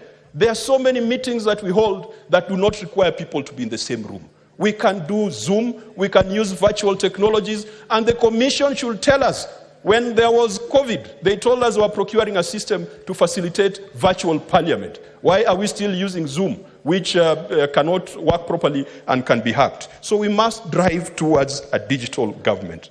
Mr. Speaker, on constitutional commissions, Senator Omtata has made a strong case. We must demand that we are part of Parliament and we must be involved in allocation of budgets to constitutional commissions. The Kenya National Commission on Human Rights, Mr. Speaker, is being overshadowed by the Law Society of Kenya. And I want to congratulate the leadership of the Law Society of Kenya. They have stood up for the rights of persons who are involved in this protest. They have done better than the Constitutional Commission that is supposed to guarantee observance of human rights in this republic. They have done better than the Commission on Administration of Justice. The last time I heard my friend and sister, the Ombudsman, speak, she was speaking about Muguka. She was not talking about the rights of people and maladministration in this country, which is supposed to be her duty. I hope Gen Zs can also pay her a visit. Mr. Speaker, the National Gender and Equalization Commission is not doing what they should be doing. I hope they can also be paid a visit. Mr. Speaker, I want to... Senator Kajwang, 2 minutes to wind up your thoughts. Thank you, Mr. Speaker. I was about to suggest that they pay you a visit, but you have... With that, kindly take your seat. Proceed. Mr. Speaker, we shall protect you. And Mr. Speaker, I conclude by supporting and thanking Senator Aaron Cheriot and Senator Madzayo for this motion. Let us stand for this country. Let us do the right things. If this country burns, Mr. Speaker, we have nowhere to go.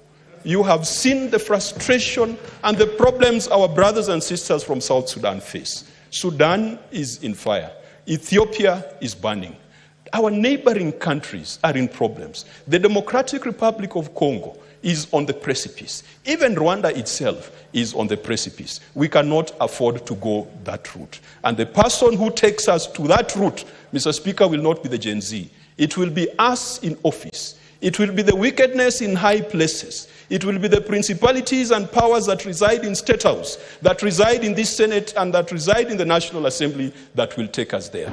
If we are the problem, then the Gen Zs have all legitimate rights to kick us out. But let us smell the coffee, let us wake up before it gets too late. I believe that Kenya can be redeemed. Mr. Speaker, I support. Senator Roba.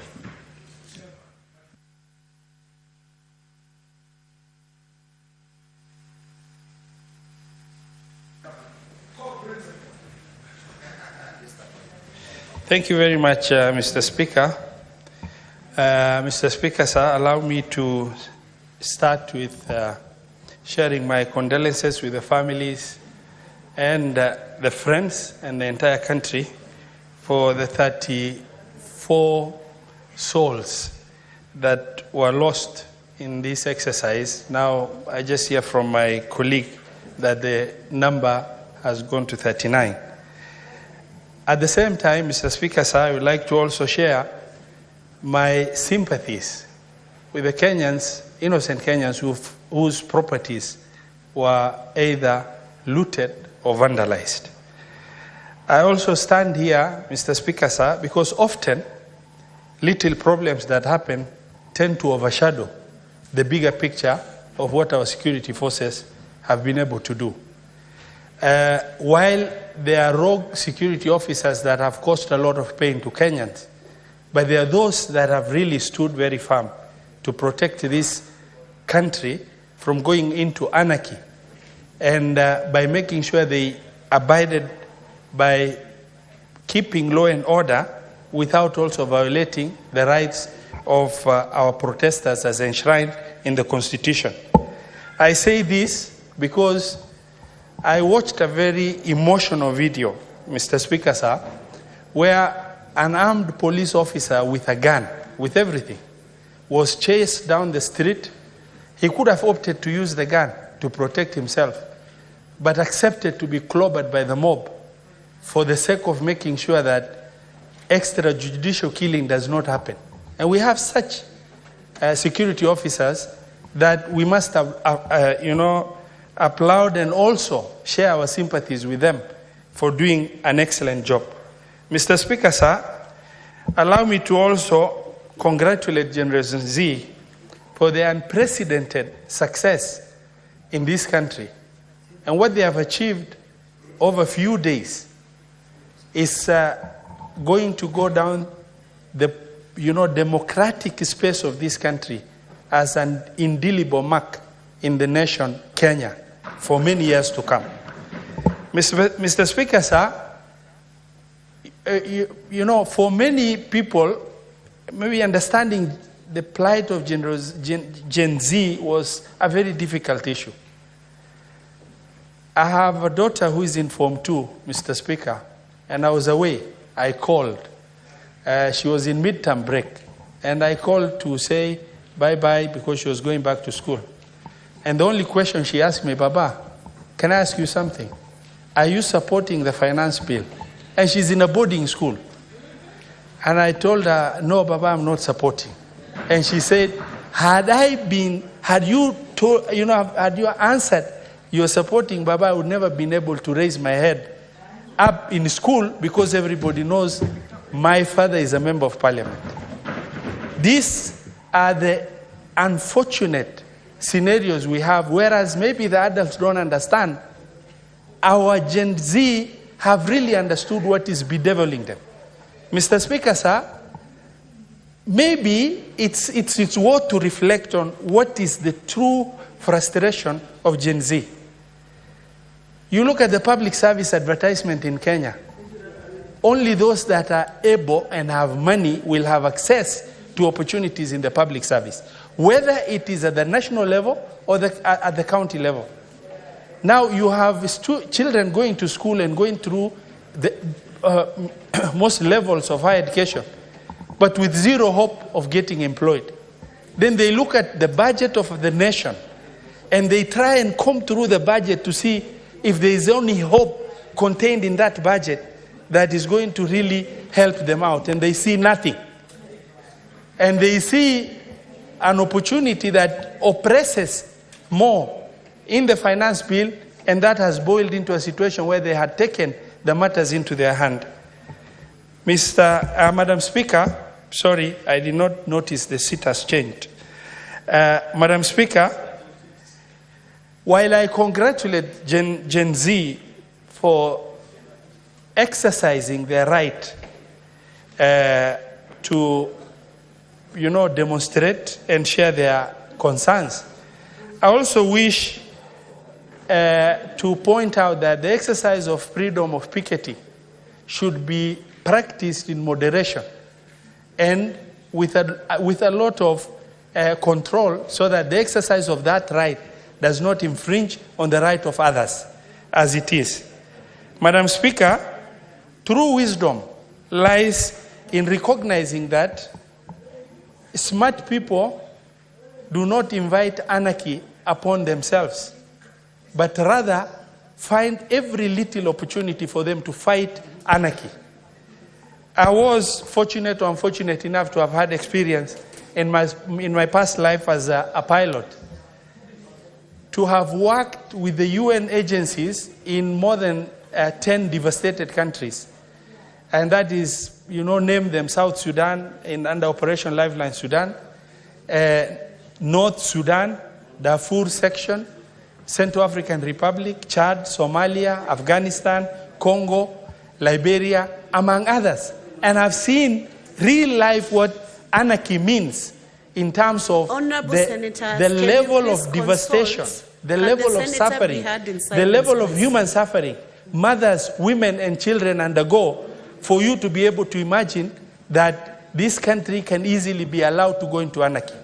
It is extremely important as leaders, and I want to take this opportunity at this juncture to really immensely appreciate the efforts of the House leadership, particularly the majority leader and the minority leader, for this bipartisan approach, for us to be able to do moments of sincere self-reflection as leaders in this country, and also as the moment that has really awoken, the true humbleness in the leadership as it is.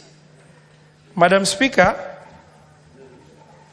I want to, maybe take this opportunity as the Chair of Finance and Budget, because I've seen the memorandum that the President has sent back to National Assembly. That memorandum ought to have also come to the Senate, but nevertheless, I want to take this opportunity to advise the Cabinet Secretary for Treasury to be able to get to understand first.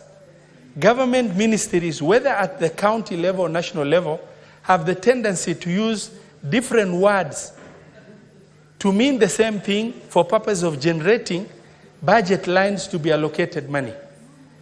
If the Cabinet Secretary will sit on the budget of the government of Kenya, I'm 100% sure he will be able to come through to reduce the amount of deficit, maybe as a result of the finance bill having been rejected by the President.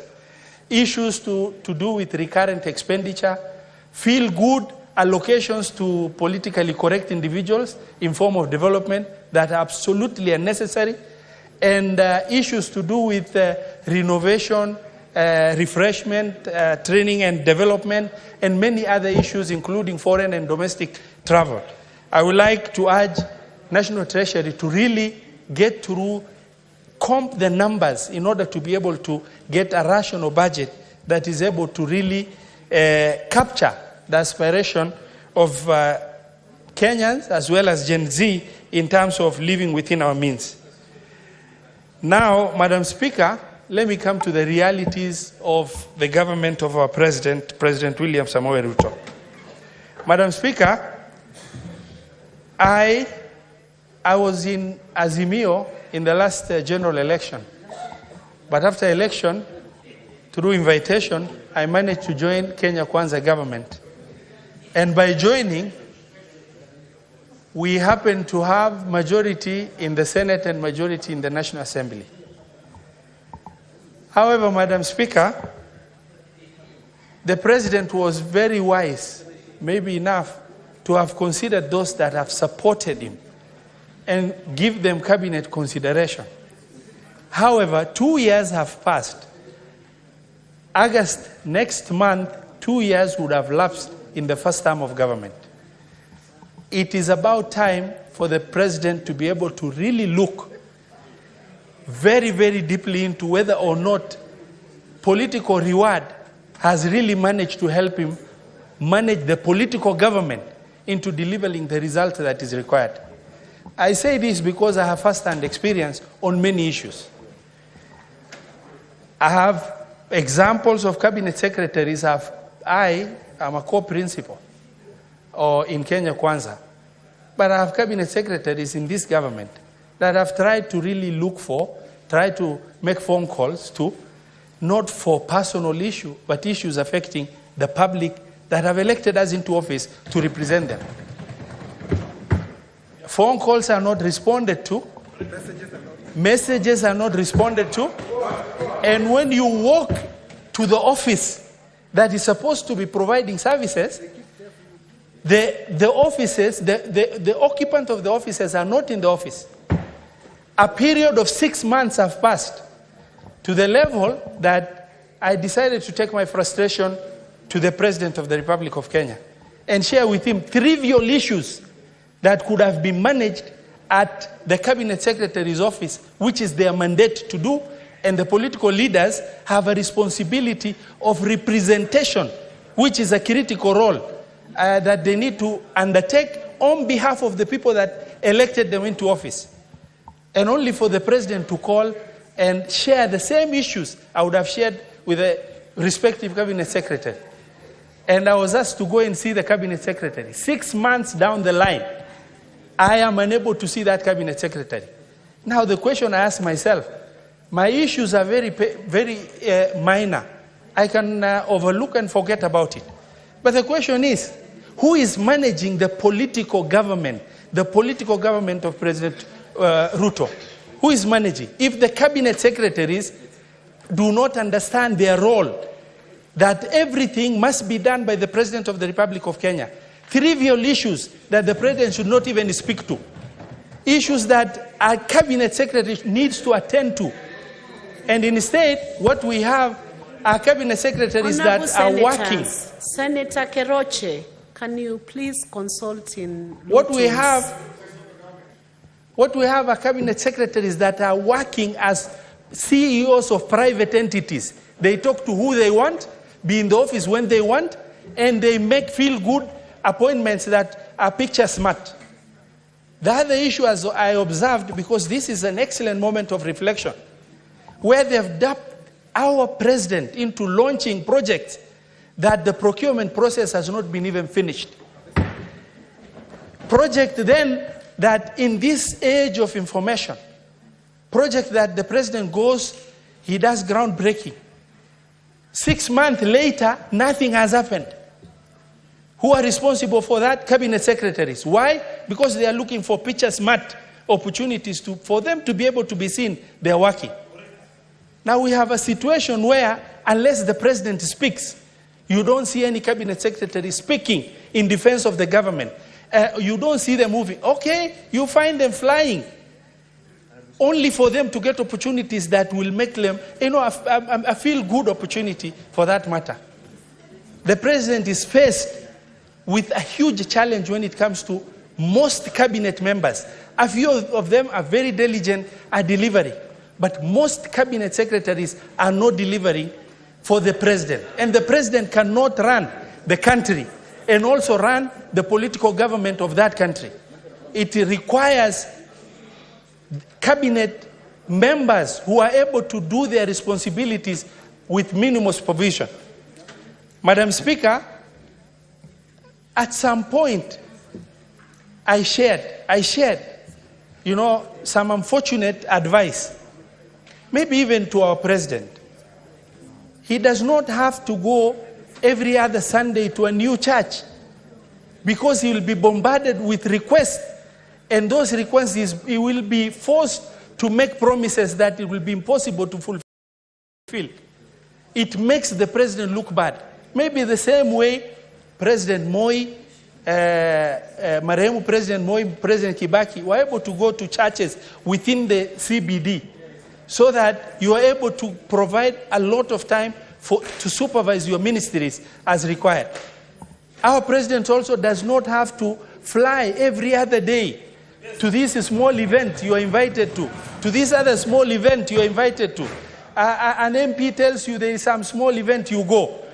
You lack the time required for you to sit down and supervise your ministries in State House and for you to be able to reflect on the performance of your ministries as required. It is extremely critical that our president does not respond to every little issue that is there. For example, I was very pained as a leader in Kenya Kwanza when, when reporters who are also fighting for fame and space, you invite them in the middle of chaos for interview to State House. These reporters themselves are fighting for space. Why do you invite them? Then you are able to give, you want to inform the country, do press briefing. That does not require for you to, and then you get reporters that themselves, that is an opportunity for them to really, make you look bad and fight for fame themselves. It's a very unfortunate scenario that took shape. Our president does not have to speak every time. He shouldn't speak every time to every little issue that comes up. He needs to reflect more. Use the cabinet and other structures of government to be able to speak government positions as required. And I want to really, end by in the moment of the opportunity, end by saying two issues. I would like to urge His Excellency the President, Madam Speaker, I would like to urge him to get to understand it is very easy for Kenya to accomplish free secondary education in this country. We only need to restructure CDF so that you don't have parents going to the doors of members of parliament begging them for school fees, and school fees being dished out as a favor. School fees being dished out as a favor to these parents. Or if you are not politically correct, you don't get. Why should Kenya of the 21st century be able to be subjecting itself to that? Yet, there's a lot of money in the name of CDF where the members of parliament are using it as a privilege to say, I can do that for you, or you didn't support me, forget about it. The government can provide free secondary education, something that will be populous and will make this president look good, something that will identify with Gen Z, and they're able to understand that their plight has been looked into by the government of the day. It is not impossible. My governor has tried to provide free secondary education. It's a little bit challenging, but in Mandera it's taking shape. Why can't it be replicated in the whole nation? And all we need is to restructure CDF so that the amounts being used can be directed and free secondary school be provided to our younger generations and those that are unable to pay their fees.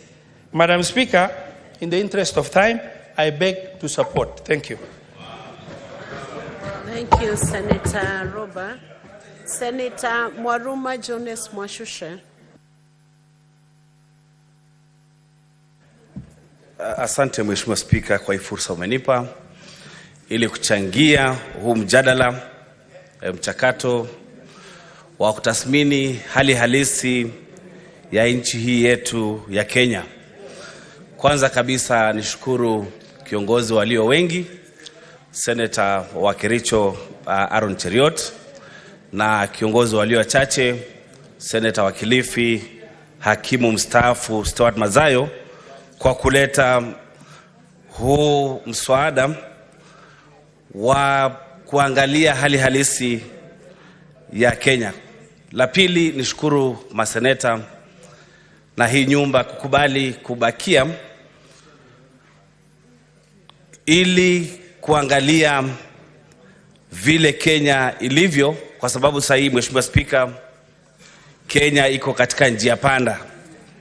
Mheshimiwa Spika, bunge la kitaifa liliamua kwenda nyumbani na kukimbia wakati Kenya inawahitaji. Kwa hivyo nishukuru maseneta wote. La pili, Mheshimiwa Spika, nichukue fursa kwa niaba yangu na wananchi wa Taita Taveta kutoa risala za rambirambi kwa ndugu, jamaa na marafiki ambao walipoteza watu wao wakati wa maandamano. Haya maandamano, Mheshimiwa Spika, yalikuwa ni ya kupinga mswada wa fedha ambayo yaliongozwa na vijana wanajiita GENZ ama kizazi cha Zuma. Mheshimiwa Spika, kwa hekima ya rais aliamua kwamba huo mswada au uondoe na urudi kwa bunge la kitaifa. Hiyo ilikuwa ni hekima yake. Lakini hekima nyingine, Mheshimiwa Spika, kwa sababu tuko mahali hatuaminiani, ni vyema bunge la kitaifa lirudi na liangalie mapendekezo ya rais ili huo mswada tuwe sawa kabisa na tuwe na uhakika ya kwamba umeondolewa kikamilifu. Kwa sababu sheria, Mheshimiwa Spika, inasema kwamba baada ya siku 14 hata kama rais hajatia kisaini, basi ule mswada utaanza kutekelezwa. Mheshimiwa Spika, wakati tumekuwa katika njia panda, wakati mwingi kama Wakenya tumesimama na kuongea, na si mara ya kwanza tumeanza kuongea kwa sababu ya nchi yetu. Mwaka wa 97 tuliongea katika ile ufungamano initiative. Mwaka wa 2019 pia tuliongea na kuja na mapendekezo ya ile inaitwa BBI, ingawaje ilienda vile ilienda. Na sasa hivi pia, Mheshimiwa Spika, tukiona watu wanaandamana, hiki ni kiini tu cha juu ya kwamba Wakenya hawana furaha na yale yanayoendelea katika nchi yao. Mheshimiwa Spika, ukiangalia watafiti wengi ambao wanafanya utafiti Kenya, washasema tayari kwamba Wakenya hawana imani na uongozi na hawafurahii pale Kenya inapoelekea. Mheshimiwa Spika, hawa vijana wa kizazi cha Zuma walipigana na kuandamana kwa sababu ya huu mswada wa fedha. Lakini hiyo sio shida yenyewe peke yake. Hicho kilikuwa ni kiini tu ama kianzo tu. Wakati wa vita vya kwanza vya dunia, Mheshimiwa Spika, ilichukua kuuawa kwa Franz Ferdinand na vita vya kwanza vya dunia vikaanza. Leo hii zile shida ambazo ziko Kenya zimechukua mswada wa fedha ili kufanya maandamano, na watu wakazinduka wakasema ni vyema tukae chini na tuongee, tuangalie kwa kina kuna shida gani Kenya. La kwanza katika mchango wangu, Mheshimiwa Spika, ningependa kusema ya kwamba kila mtu afanye kazi yake. Tuko na katiba ambayo imetupatia majukumu katika serikali, na hiyo katiba iko na miguu mitatu. Mguu wa kwanza ni watendakazi ama executive, mguu wa pili ni bunge, na mguu wa tatu ni mahakama. Mheshimiwa Spika, ukiangalia saizi huwezi jua tofauti ya watendakazi ama executive na bunge, kwa sababu bunge imemezwa na watendakazi. Bunge haifanyi kazi yake ya uangalizi. Bunge haifanyi kazi yake ya kutunga sheria. Bunge haifanyi kazi yake ya uwakilishi. Kama bunge ingekuwa inafanya kazi yake na wao ni wawakilishi wa wananchi, basi mswada wa fedha haungepita vile ulipita na ukapelekea maandamano na watu zaidi ya 40 poteza maisha yao. Wabunge saizi wamekuwa kama watendakazi. Wabunge wa bunge la kitaifa saizi wako na CDF. Wao ni kusema kwamba wamejenga manyumba, wanapiga mapicha, wanasema nimefanya kazi, nimenunulia shule fulani basi, wazazi nimewapatia CDF. Hiyo kazi si kazi ya bunge. Hiyo ni kazi ya watendakazi ama executive. Wabunge wameacha kazi yao, na uwezi tofautisha bunge ni nani na executive ni nani. Mheshimiwa Speaker, saizi kazi za executive zinafanywa na wabunge. Unasikia mbunge ako na milioni 160, hiyo ni ya CDF. Unasikia mbunge amepewa pesa sijui ni ya stima, mbunge amepewa pesa ya barabara. Na hao wabunge wanafanya kandarasi wakitafuta wakandarasi wao wenyewe. Kazi ya mbunge ni kuangalia mkandarasi afanye kandarasi yake vizuri. Kama ni barabara inajengwa, imejengwa namna gani. Lakini swali langu mbunge na Mheshimiwa Speaker, nauliza kila siku, kama wewe ndio umetafuta mkandarasi na ameweka barabara labda mara ameweka vibaya, utamuuliza namna gani kwamba ameweka mara vibaya, na wewe mwenyewe ni kazi ambayo umetafuta mkandarasi wako mwenyewe na unakula 10% ama 10%. Mheshimiwa Speaker, kama kila mtu angefanya kazi yake vile Mheshimiwa Kajwang amesema kwamba kuna nepotism ama kuna ukabila katika uajiri wa wafanyikazi. Juzi Mheshimiwa Speaker, watu walikuwa wanaajiriwa kwa KRA. Kati ya watu 600 ambao walifanyiwa interview ama mahojiano, watu 500 wanatoka katika kabila mbili. Kama bunge ingefanya kazi yake vizuri, wangeweza kutengua hicho kitendawili cha ukabila katika public service. Mheshimiwa Speaker, ukiangalia katika counties zetu, pesa inaibiwa, zaidi ya 10% ya pesa ambayo inaenda kwa county government inaibiwa, kwa sababu wale wajumbe ambao na counties wao wenyewe ndio wanafanya kazi kambaye wao ndio watenda kazi. Wanapeana zabuni kwa wakandarasi wao, kazi inafanywa ambayo haifai ama kwa kizungu shoddy job, na hawawezi uliza manake wale wakandarasi ni wao. Lakini kila mtu, Mheshimiwa Speaker, angefanya kazi yake, basi hawa vijana wetu hawangeweza kulalamika waseme kwamba tumefinyika na uchumi wetu umeharibika. Kuna 30% na waongeaji wamesema hapa ambayo imetengwa kwa vijana, kina mama na walemavu. Lakini kama mbunge atafanya kandarasi zake mwenyewe, MC atafanya kandarasi zake mwenyewe, je, wale kina mama, wale vijana, wale walemavu watapata lini nafasi ya kufanya kandarasi na kujitengenezea pesa, Mheshimiwa Speaker? Kwa hivyo mimi nasema kama kila mtu angefanya kazi yake mwenyewe, basi Kenya yetu itakuwa nzuri. Ufisadi umekithiri, Mheshimiwa Speaker. Magavana na mawaziri wanaitwa katika bunge ya Senate ama bunge la kitaifa, wanakimbia mahakamani. Na mfano mzuri ni gavana wa Isiolo. Ameitwa kwa Senate, akakimbia mahakamani kusimamisha kuitwa kwake. Sasa kule kama mahakama itasema huyu gavana asije, je, atawajibika namna gani na atasema ametumia pesa namna gani? Kwa hivyo pia mahakama wangesema tu wacha wewe enda kwa Senate, hata kupatia order zozote za kusimama usiende huko, Kenya ingekuwa nzuri. Na Mheshimiwa Speaker, sheria inasema kwamba wakati mtu hajakuja bunge, inspector wa polisi ashike gavana, ashike waziri, aje kwa bunge. Lakini inspector wetu wa polisi ama polisi wetu wameshindwa kuleta watu ambao ni wafisadi katika bunge letu.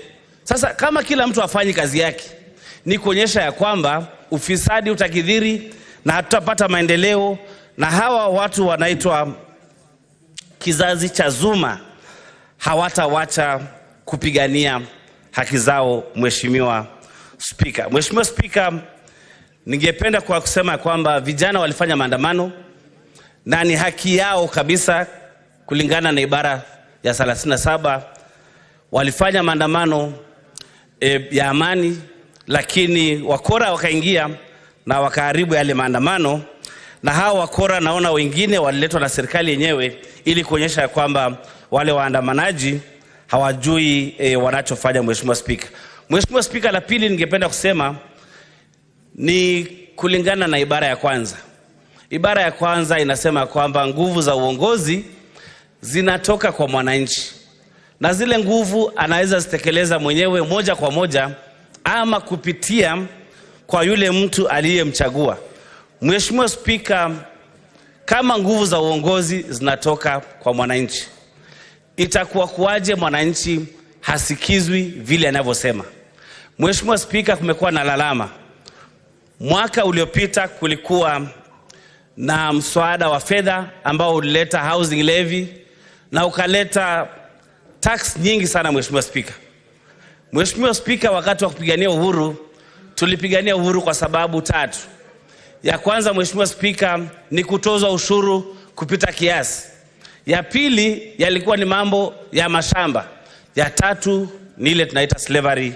Mheshimiwa Spika, saizi pia watu wameona kama wametozwa ushuru sana na wameona kama hawana njia ya kujikwamua na wanapigania uhuru wa tatu. Mheshimiwa Spika, kwa hivyo kama tungekubali ya kwamba nguvu za uongozi ziko kwa mwananchi na sisi tumechaguliwa na tukakopeshwa zile njia, basi rais angesikiza vile wananchi wanavyosema. Basi wabunge wangesikiza wananchi wanavyosema kwamba hatutaki huu mswada wa fedha kwa sababu unatufinya, unatuibia pesa, unachukua pesa kutoka kwa mfuko yetu. Mheshimiwa Spika, katika chuo kikuu cha Harvard, wasomi wa kule Harvard walikuja na theory ama nadharia, kwa kimombo inaitwa principal agent theorem. Katika ile nadharia, Mheshimiwa Spika, ambayo ni nadharia inatumika kwa mambo ya kiuchumi, walisema ya kwamba, na tutaitumia pia kwa mambo ya uongozi, walisema ya kwamba katika uongozi principal ama mkuu ni mwananchi, alafu agent ama mjumbe ni yule ambaye amechaguliwa. Sasa haiwezekani wewe mjumbe umechaguliwa, ni mbunge, ni seneta, ama ni president, ama ni gavana, unajiamulia mambo yako mwenyewe bila kuhusisha mwananchi. Na mwananchi akitoa sauti yake unamuuliza, ulisoma mswada? Unasema nipige la kwa mswada, uliusoma? Lakini mwananchi akisema piga la kwa huu mswada kwa sababu unanifinya, na wewe ni mjumbe, sio mkuu, tusikize wananchi wetu. Tulisikiza ya kwamba ama tukasikia ya kwamba kuna wabunge walinunuliwa kwa shilingi milioni 2. Unanunuliwa kwa shilingi milioni 2 ili usipigie mswada vile mwananchi wako wanavyotaka. Katika hii nadharia ya mkuu na mjumbe, huko ni kukosea heshima na kwa dharau na kuonyesha kiburi kwa mwananchi aliyekuchagua. Mwananchi aliyekuchagua lazima aje mbele, na wewe mapenzi yako na mapendekezo yako na matumbo yako yaje nyuma. Tukiwa na heshima na tujue kwamba mwananchi ndio wako mbele na ako juu, na yeye ndio mwajiri wetu. Na hata sisi, Mheshimiwa Spika, tunaitwa wajumbe. Mjumbe wa Murang'a, mjumbe wa Sabatia, mjumbe kwa sababu wewe sio mkuu. Nguvu za uongozi ziko kwa nani? Nguvu za uongozi ziko kwa mwananchi. Wakati tumesimama kujipiga kifua na kuwa na kiburi kwa sababu umepata vipesa kidogo na unaonyesha ya kwamba sasa wewe ndio unakalia yule mwananchi, mwananchi atafanya maendeleo vile tumeonyeshwa katika hiki kizazi kinaitwa kizazi cha Zuma. Mheshimiwa Spika, kama kila mtu angefanya kazi yake, wabunge wamepewa kazi ya kufanya bajeti. Mheshimiwa Spika, nilikuwa naongea na mjumbe wangu mmoja ambaye ako katika kamati ya bajeti. Anasema Treasury inaleta bajeti katika bunge, lakini hakuna njia ya kubadilisha ile bajeti kwa sababu Treasury na serikali imeleta ile bajeti. So nauliza, kama kazi yenu ama kazi ya bunge ni kutunga bajeti, kwa nini hakuna ugavi wa kisawasawa wa rasilimali? Maeneo mengine, Mheshimiwa Spika, kama Taita Taveta yameachwa nyuma sana. Hakuna miradi tunayopata ya zaidi ya shilingi milioni 500 ama bilioni 1. Tuko na barabara ya Bura Mgange, Bundanyi, Mto Magoti. Hiyo barabara ilianza mwaka 2020 na mpaka leo imewekewa kama milioni 200 peke yake. Tumepitisha bajeti 4 za zaidi ya trilioni 3 na tunakosa bilioni 2 peke yake kumaliza ile barabara. Mheshimiwa Spika, ni kwa sababu gani? Ni kwa sababu hamna rais na kura zenu ama hisa zenu katika serikali ni chache. Mheshimiwa Spika, tusipoangalia haya mambo, kuna maeneo mengi yanakosa maendeleo kwa sababu hawawezi kuwa na rais na kwa sababu hawako karibu na rais. Kwa hivyo kuwekewa pesa ya maendeleo inakuwa ni shida sana, Mheshimiwa Spika. Kwa hivyo ni jukumu la serikali na bunge kuangalia kwamba ugavi wa rasilimali uwe sawa. Mheshimiwa Spika, la mwisho kabisa, huu mswada umesemekana ya kwamba kwa vile utarudi na mswada wa finance haukupita, basi dora itarudi na kwa hivyo kara pia itabadilika. Lakini naomba maseneta wenzangu, ule mswada wa dora ukirudi, tusijaribu kupunguza pesa yetu iwe chini ya bilioni 400.1 vile tulipitisha kwa dora. Kwa sababu gani? Hali ama pesa inayoenda kwa magatuzi ni kidogo sana. Afya ambayo ni muhimu Kenya imegatuliwa. Kilimo ambayo ni muhimu sana imegatuliwa. Lakini pesa ambayo tunapeleka kule ni finyu sana. Kwa hivyo nitashangaa sana mradi ukirudi hapa na tuanze kusema tunapunguza pesa ya magatuzi, ilhali Mheshimiwa Spika, tumeona kiburi, majivuno ya wale mawaziri na watu wetu ambao wanafanya kazi kule katika serikali ya kitaifa, ambao wananunua saa ya milioni 3, viatu ni vya 500,000, magari ni Lexus na kwenda juu, na walikuwa maskini wengi wao tukiwa nao hapa kama maseneta. Kwa hivyo Mheshimiwa Spika, ningependa kurai bunge hili la Seneti, sisi kama watu wanaofanya kazi ya kulinda magatuzi, na nimesema katika mada yangu leo, kila mtu afanye kazi yake, tutakuwa tumeshindwa kutekeleza majukumu yetu kama seneta kama tutakubali pesa ipungue zaidi ya ama chini ya bilioni 400.1. La mwisho kabisa, Mheshimiwa Spika, taasisi ambazo zimepewa jukumu la kuangalia mambo ya ufisadi ambayo ni DCI na EACC, ikiwezekana EACC ifutiliwe mbali, maana yake hakuna kazi inayofanya. Kuna watu pale kwetu, Mheshimiwa Spika, walishikwa na sakata ya pilau, ambao walisema kwamba ilisemekana wamenunua pilau ya shilingi sijui ni milioni 2. Lakini tulipofuatilia tukapata kwamba hizo pilau hawakununua kwa hiyo muuzaji wa hoteli. Tumepeleka kitu kwa EACC, tumepeleka kwa DCI, mpaka leo tunaona watu wanatembea hata hawajapelekwa mahali. Nilienda kwa DCI nikaambiwa, sasa tunataka wewe uwe kama witness, niandike statement, nisimame katika mahakama,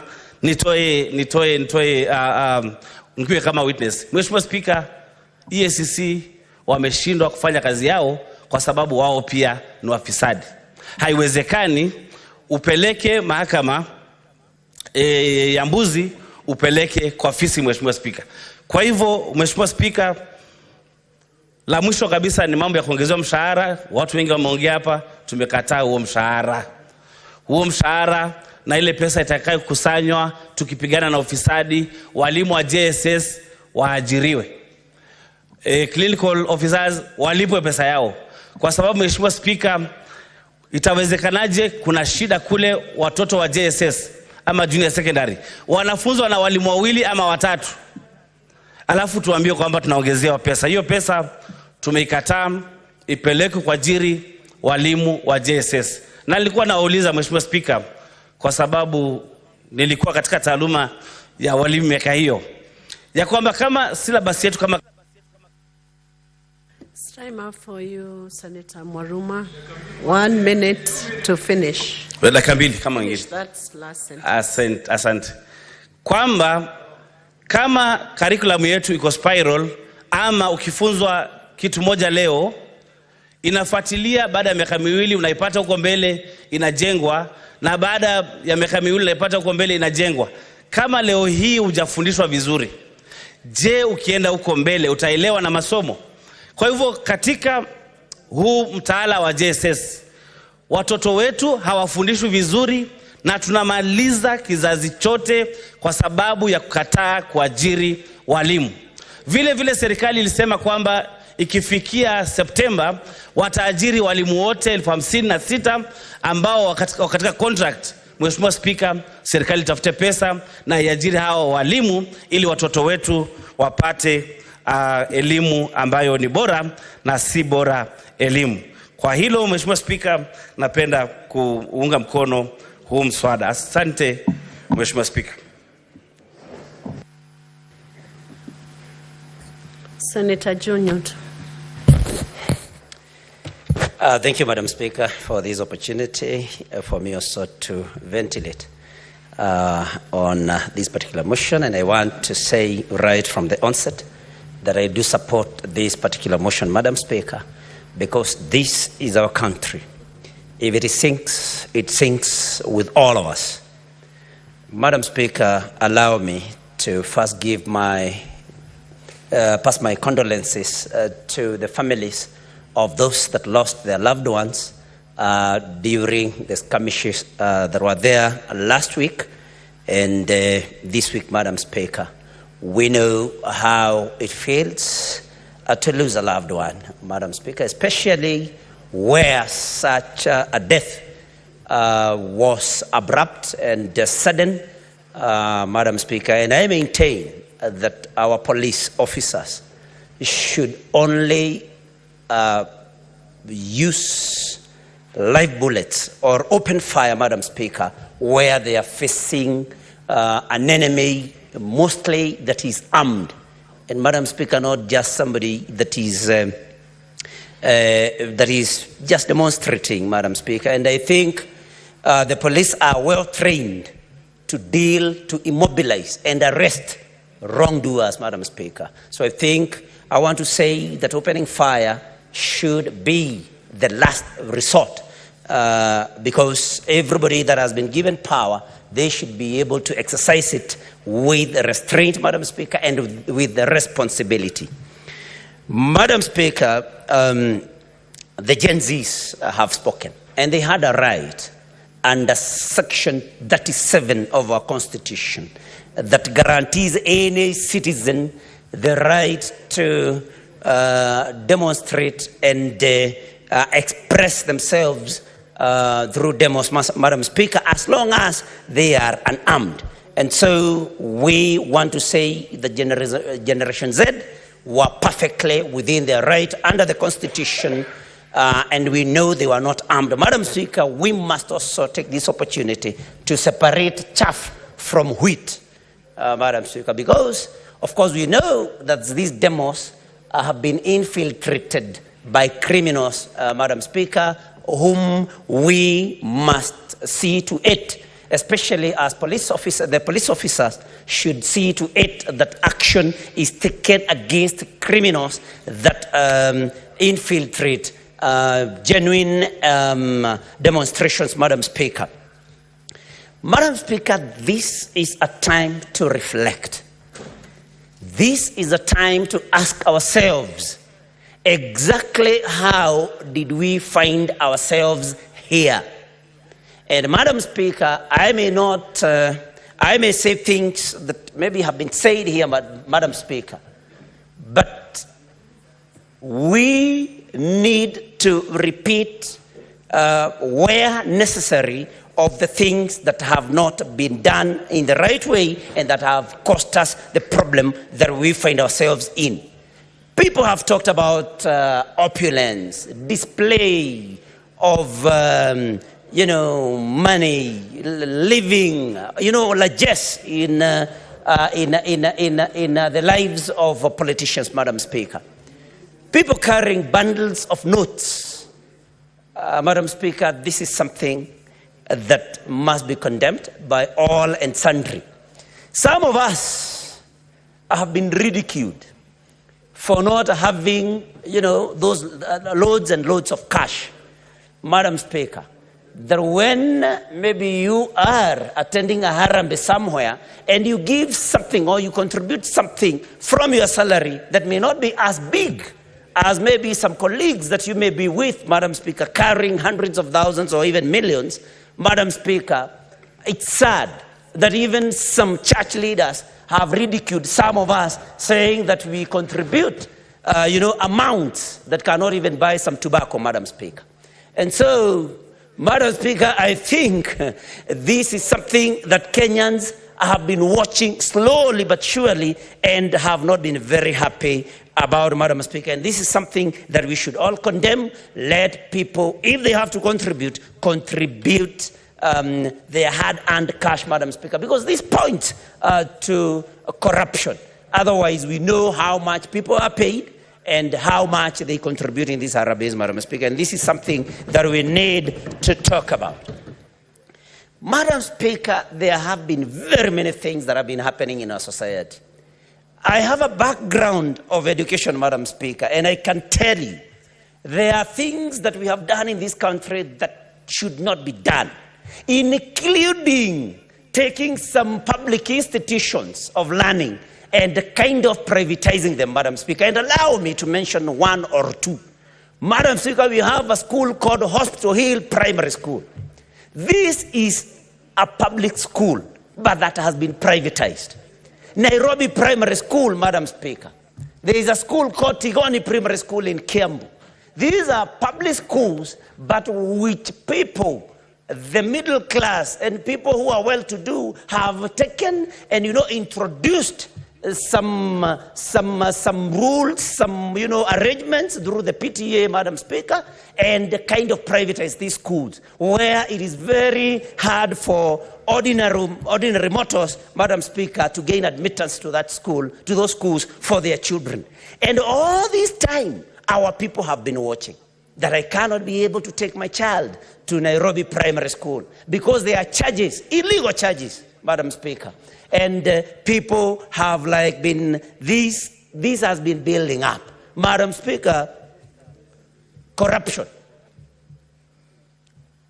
is also something that has made people to build up some anger and, dissatisfaction against government and leadership, Madam Speaker. And recently, there was a young man, Madam Speaker, I know this is a subject of a court case, but I'm not going to discuss the merits or demerits of the same.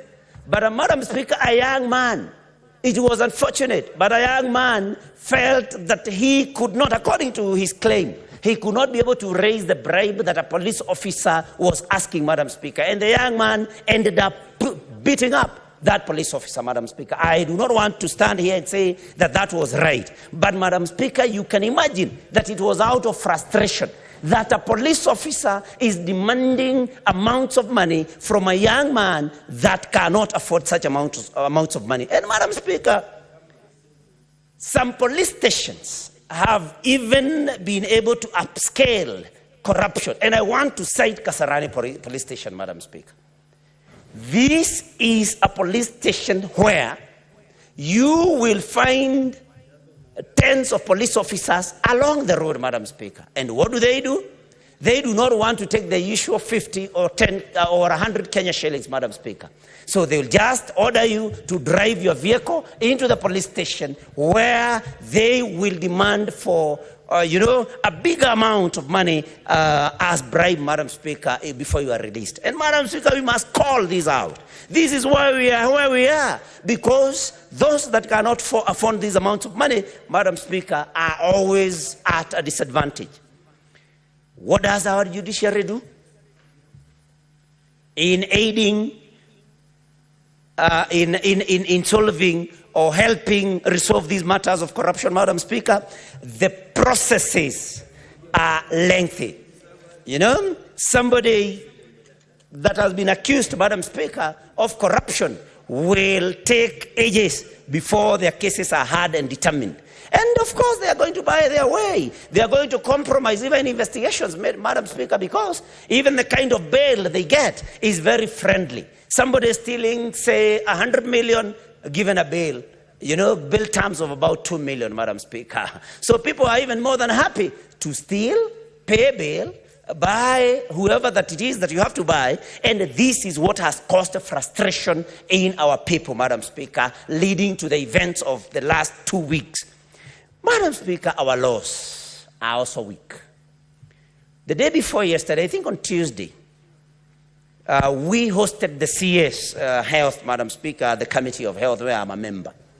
And, we wanted to know what NHIF is doing to see to it that there are no fraudulent claims, Madam Speaker. And where they are there, what they do in order for them to be able to recover the funds so lost.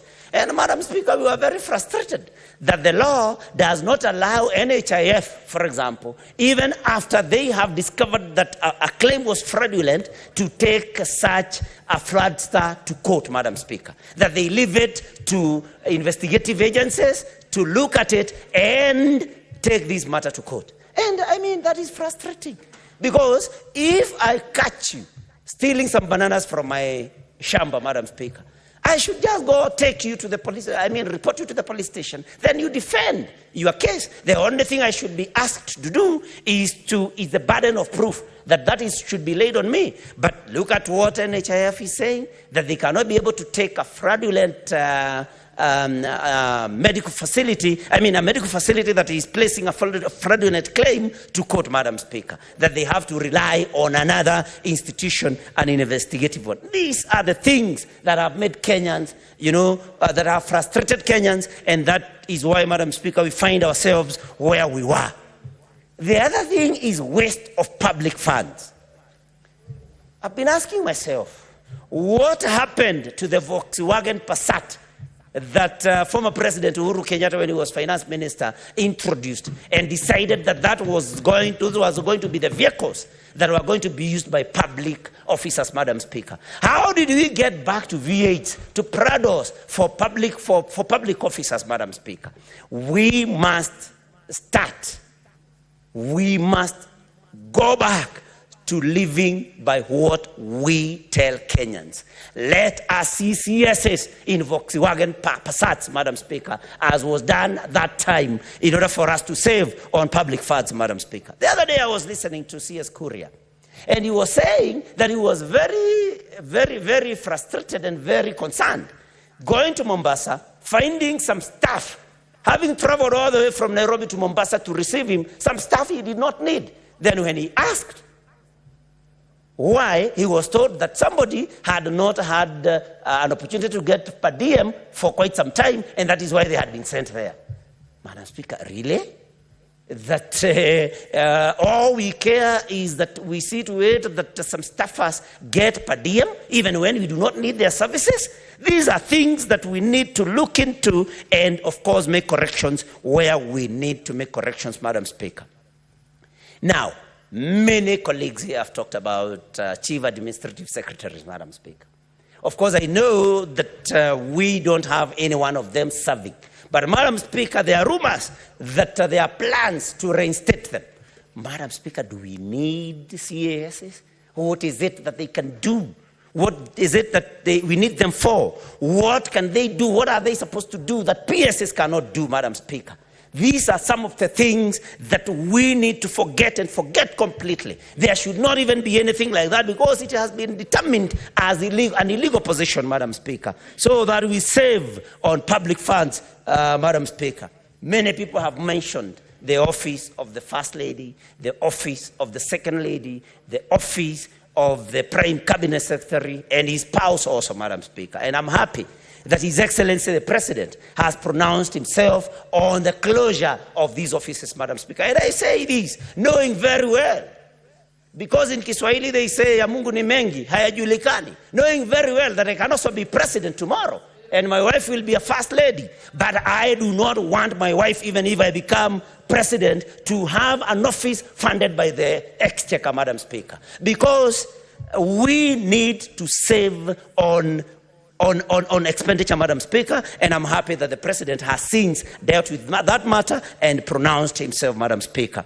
We may need to discuss on whether we need a Prime Cabinet Secretary and an office for that matter, Madam Speaker, for this particular position. Recently, after the floods, Madam Speaker, there were demolitions. But these demolitions were profiled.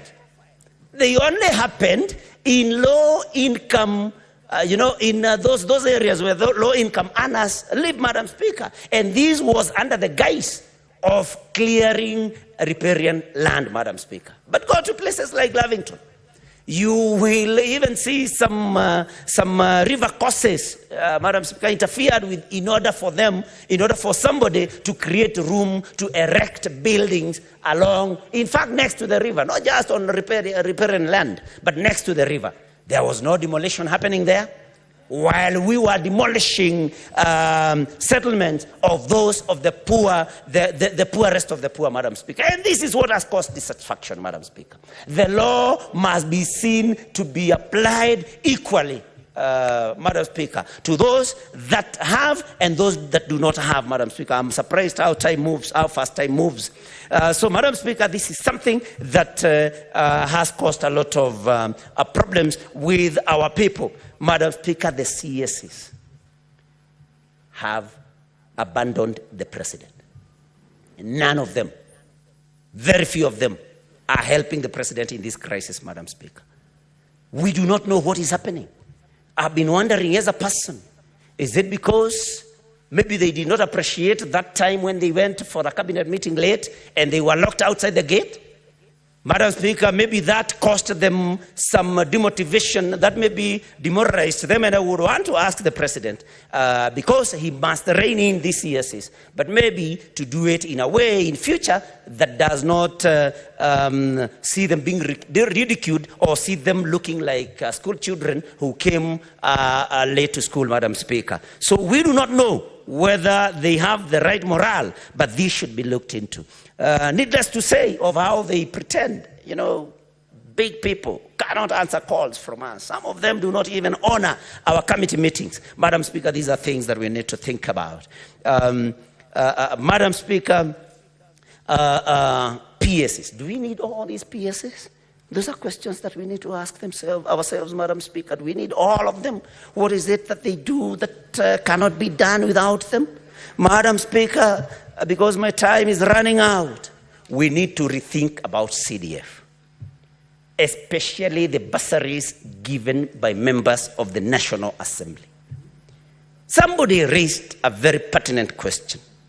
Why do we need to give members of the National Assembly money to give to parents to pay to public schools? Why don't we channel those funds directly to these public schools, Madam Speaker? Maybe we can talk about CDF as far as development is concerned. That is something we can discuss. But really, we give members of parliament money to go, give back to government? I mean, what logic is there, Madam Speaker? I mean, we can use what we are calling means testing. Let us use means testing in order for us to assess the needs of every other student, so that we send these funds directly to the institutions of learning. We do not have, and we have done very well with the new funding model at the university level. We can cascade these downwards to secondary schools, Madam Speaker. We should not just do the things the way they have been done all this time. And finally, I dare to say, this nation could be under a curse. Madam Speaker, I say that, and this is somehow spiritual. Because, Madam Speaker, a father can curse a child. In the same breath, Madam Speaker, a president can curse a country. A mother can curse a child. What am I trying to say, Madam Speaker? Sometimes last year, Northlands, owned by the Kenyattas, was attacked. Sheep stolen. Bad things happened. The police never did anything. And that was associated with some leaders, Madam Speaker. Kenyatta may not have been a saint. President Kenyatta Jomo may not have been a saint. But, Madam Speaker, he was the first president of this country. Madam Speaker, he can cast this country from his grave. And this is something that we should take very seriously, Madam Speaker. There have been claims, Madam Speaker. We do not know how true they are. Senator Newton, there were some ground rules laid before, and I think you wish to abide by them if you were well advised by the majority leader. Madam Speaker, we said we are just reflecting, and if we want to know how we can heal this nation. So, Madam Speaker, I think these are things that we need to look into. When the former President Uhuru Kenyatta claims, rightly or wrongly, that he's not getting his benefits, Madam Speaker. That's another curse that can befall us. When we are told that security has been withdrawn from the First Lady, Madam Speaker, this can also cause a curse. So what do I suggest that we do, Madam Speaker? Let us... Senator Nyoto, the guidance I have given you is we were to avoid names in the debates so that you do not personalize. Okay. That was the ground rule that was given. Thank you, Madam Speaker. Then I'm well guided.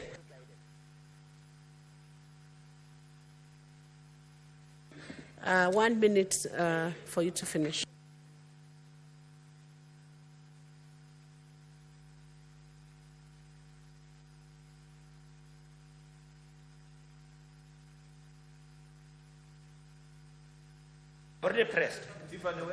Thank you, Madam Speaker. I'm suggesting, Madam Speaker, because I love this country, and I cry for this country, Madam Speaker. Can we approach the people that I have mentioned? Can we apologize to them? Can we seek that they lift any curse that they may be having against this nation, Madam Speaker? Because we must speak, Madam Speaker, let us approach these people. Tell them if we wronged you, we are sorry. If you have spelled any curse on this nation, we persuade you. We beseech you, please lift any such curse that may have been here, because we want our nation to heal, Madam Speaker, and we must do everything, whatever we do, whoever we talk to, but our nation must heal. Madam Speaker, I support, and thank you for even the extension of time. Thank you very much. Senator Catherine Muma, she's not here. Senator Asige. Thank you.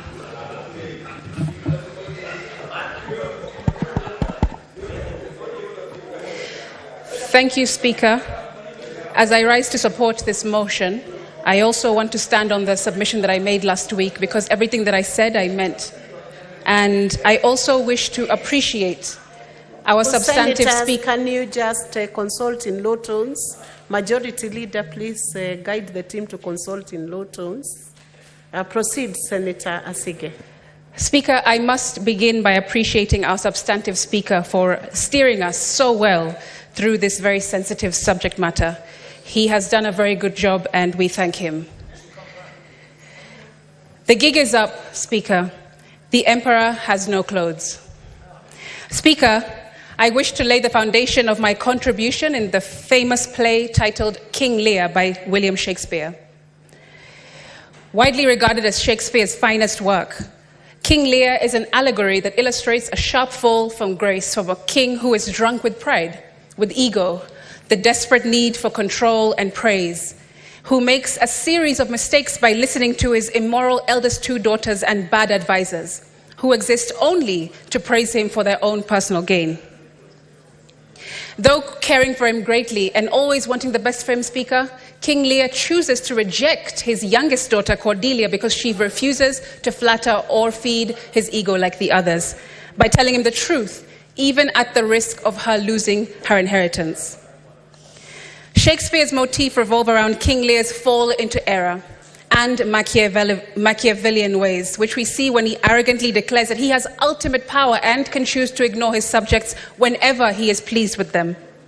His inability to see the truth leads him to lose power, wealth, his senses, his truest daughter Cordelia, and ultimately his own life.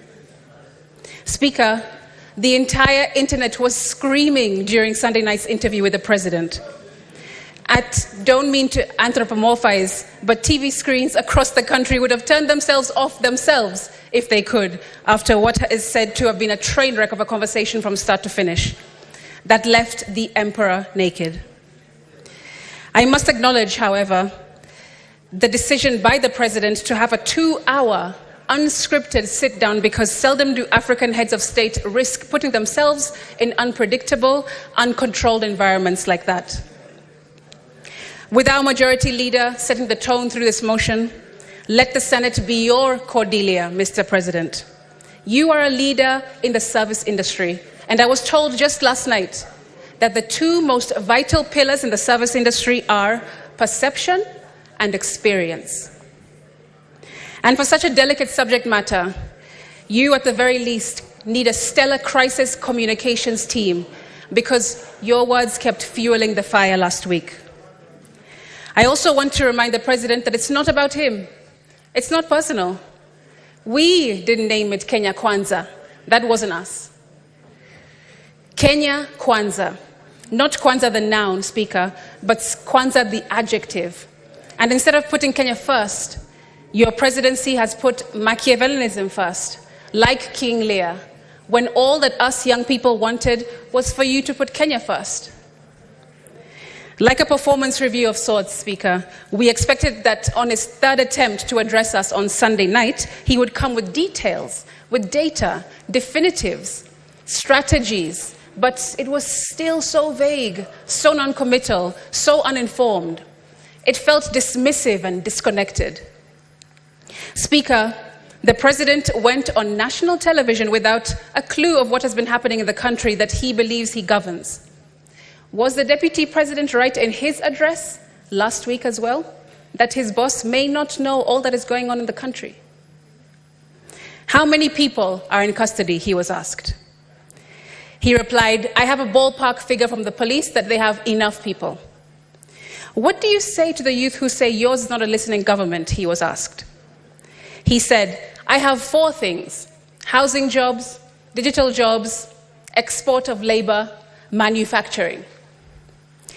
You believed barely 1.5 years ago that you could run the country on 2.9 trillion. In a few months, you went to Parliament and requested 3.6 trillion. This year, you went to Parliament and requested 4.2 trillion. And what do they see in return? They see extravagance in government, he was told. He replied, let me tell you the following.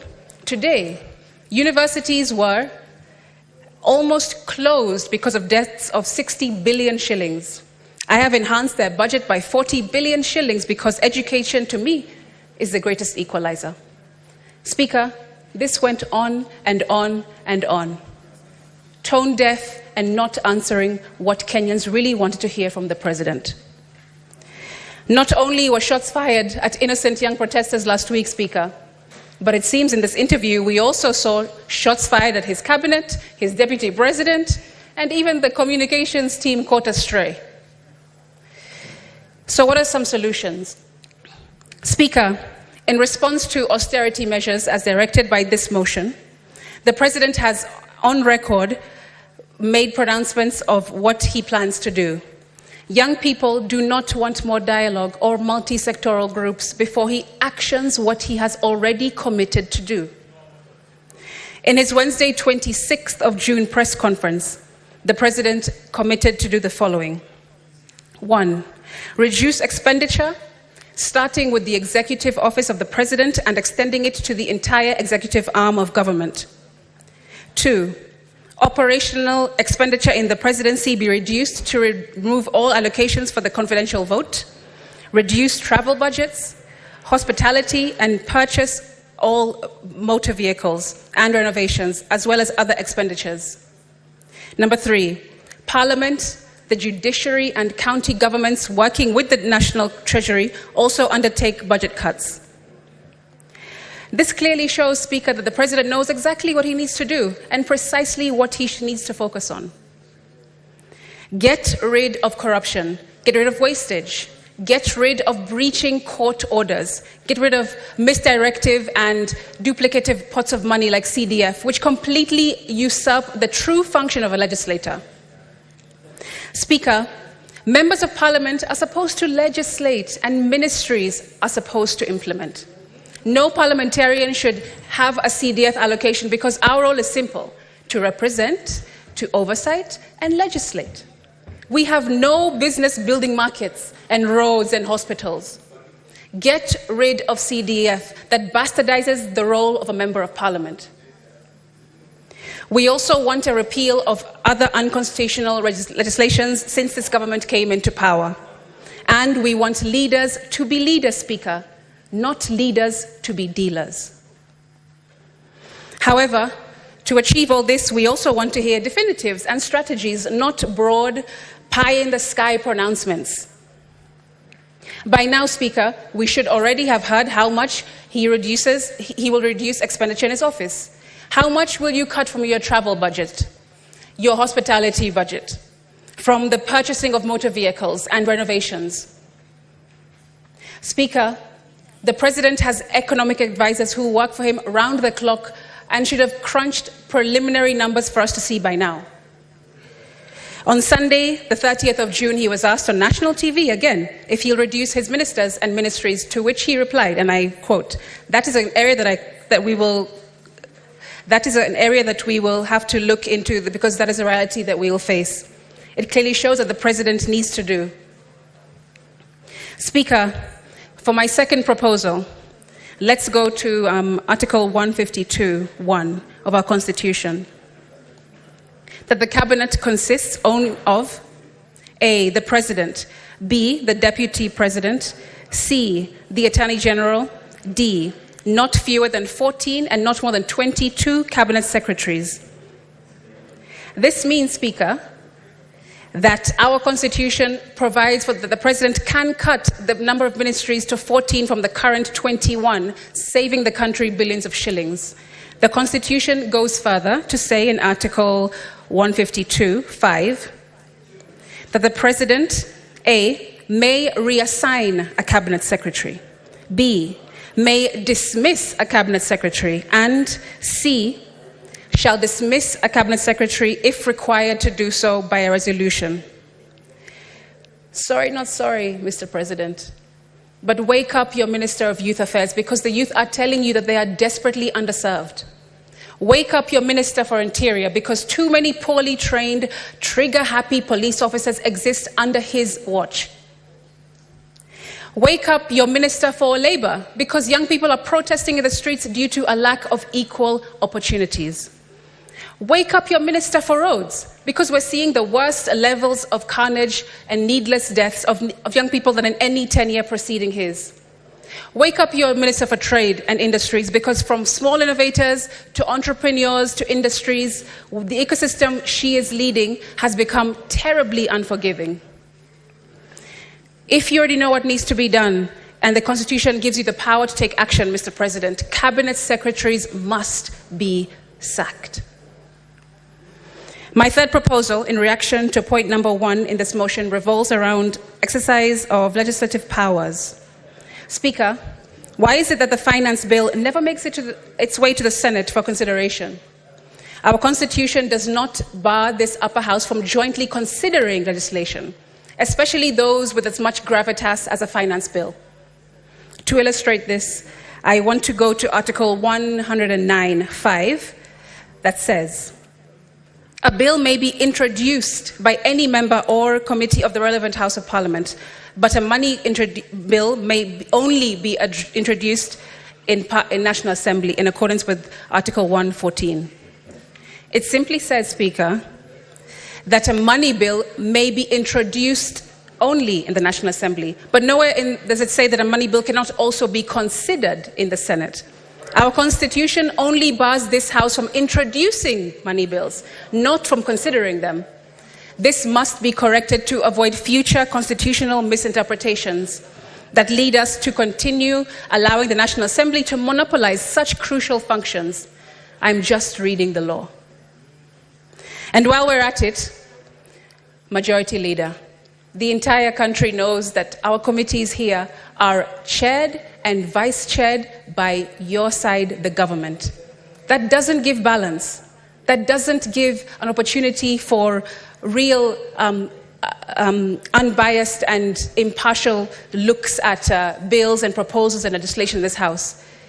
If you hold the chairmanship and also the vice-chairmanship in all committees, how are we telling the rest of the country that we are transparent and we're going to move forward in a new way? That also needs to change. Speaker, life is in the power of the tongue, because if we get this mandate, we cannot afford to mess around and continue to play politricks. My fourth proposal focuses on the presidential assent and of the Finance Bill 2024. And for that, let's go to Article 115 of the Constitution. 1. Within 14 days after receipt of the bill, the President shall A. Assent to the bill, or B. Refer the bill back to Parliament for reconsideration by Parliament, noting any reservations that the President has concerning the bill. Not National Assembly, Speaker. It says that it will go back to Parliament to be considered by Parliament. And the last time I checked the definition of Parliament, both houses were included. What about the conversation on salaries, Speaker? Well, I want to say the following. The Salaries and Remuneration Commission really did not read the room. Today, in order to pay all public servants, figures show that we are spending 1.1 trillion shillings, which is 46% of our budget. I want to be frank.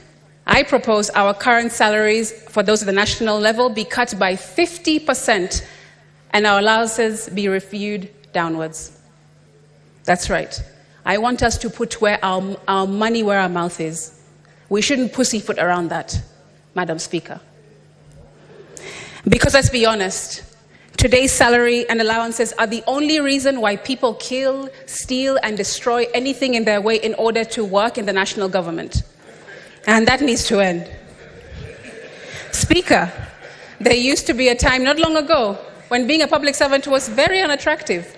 I'm sure Senator Halwale will remember that if you have a good degree, a good studies and accreditation behind you, you would rather go into the private sector because it was much more lucrative than the public sector. But now that has gone upside down, Speaker. We also heard the President tell us all that we are set to lose by having rejected the finance bill on Sunday. He said, and I quote, "So what is the alternative? Help me with that, Linus, because there are only two things we can do. Either you raise money from taxes or you borrow. Period. There is no magic here," he said. Well, Mr. President, you're right, and there is no panacea, but all you had to do was ask, because the Finance Act of 2023 provides clear examples to learn from. For one, we witnessed reduced consumption of petroleum products, a slowdown in construction due to high cost of materials, and a significant overall increase in construction costs, largely attributed to the imposition of the export investment levy, and on raw materials, that is, Speaker. Notably, imports of clinker, crucial for cement production, dropped by 77.5%. Also, remember that in the first half of the 2023-24... Asige, I want to just inform you have 4 more minutes left. Also, remember that in the first half of the 2023 fiscal year, the KRA missed its revenue target by a substantial 186 billion Kenya shillings, which underscores the point that overly ambitious tax measures do not always lead to increased tax collections. These figures are solid data we can trust, Speaker. Why impose more taxes, levies, and charges when we haven't fully recovered from the negative effects of the previous legislation? Many of businesses were forced to close, and some relocated to neighboring countries with more favorable tax conditions. What's the real solution, Speaker? What are the Gen Zs and the many Kenyans protesting for? We are exhausted just seeing the President on these trips every single week, as if he's Beyonce on a world tour. Mr. Speaker, Madam Speaker, that is. The President is not on a world tour. He should stay in the country and do his job like the rest of us do in this country. Yes, he may have had many plans, but Mr. President, exporting our brightest minds to work abroad is not the solution. This brain drain is crippling us and cannot be quantified at all. Did you know that these countries who call for Kenyan workers, do you know what they ask for when they are calling for us? They want under 45s only, highly skilled, well-educated, in good health even, and they must undergo rigorous vetting because they have a particular criteria of people they're looking for. That means that we are removing our best minds, our best workers, our best laborers, and shipping them off to Australia, Germany, England. But do they ever bring the people here, Speaker? They do not. In my conclusion, as I close, I would like to speak directly to young people. Everything was impossible until somebody found a way to make it possible, and today that was you. You have been steadfast in demanding that this government stop and listen to you, and before this moment, everyone thought it was impossible, and now, though I remain a bit skeptical of the presidency to some degree, I still stand 10 toes down in believing that Kenya will never be the same again because of you, young people. I also want to be real with you.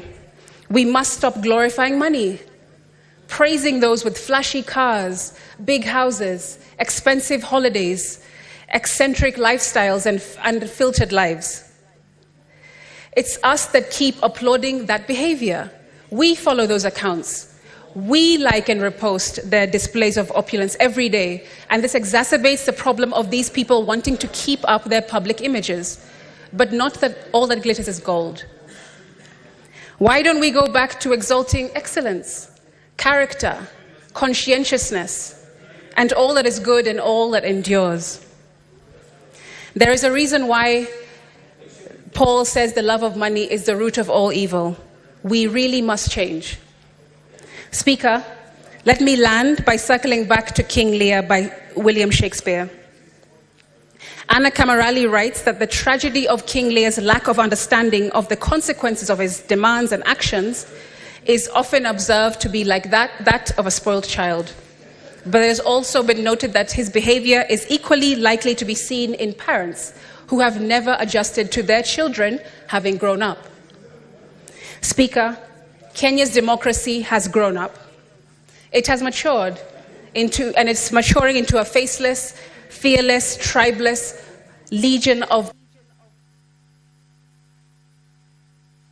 Time is up. Half a minute, you finish that sentence. Give a 1 minute, Secretariat. Thank you, Speaker. I was saying, Kenya's democracy has grown up. It has matured, it's maturing into a faceless, fearless, and tribeless legion of the majority of our population, who have a good constitution, but unfortunately in the wrong hands. Speaker, Kenya, I stand by them in this House, I speak for them in this House, and when they name the 25th of June 2024 Z-Day, they will know that you did that. I thank you. Senator Catherine Moma.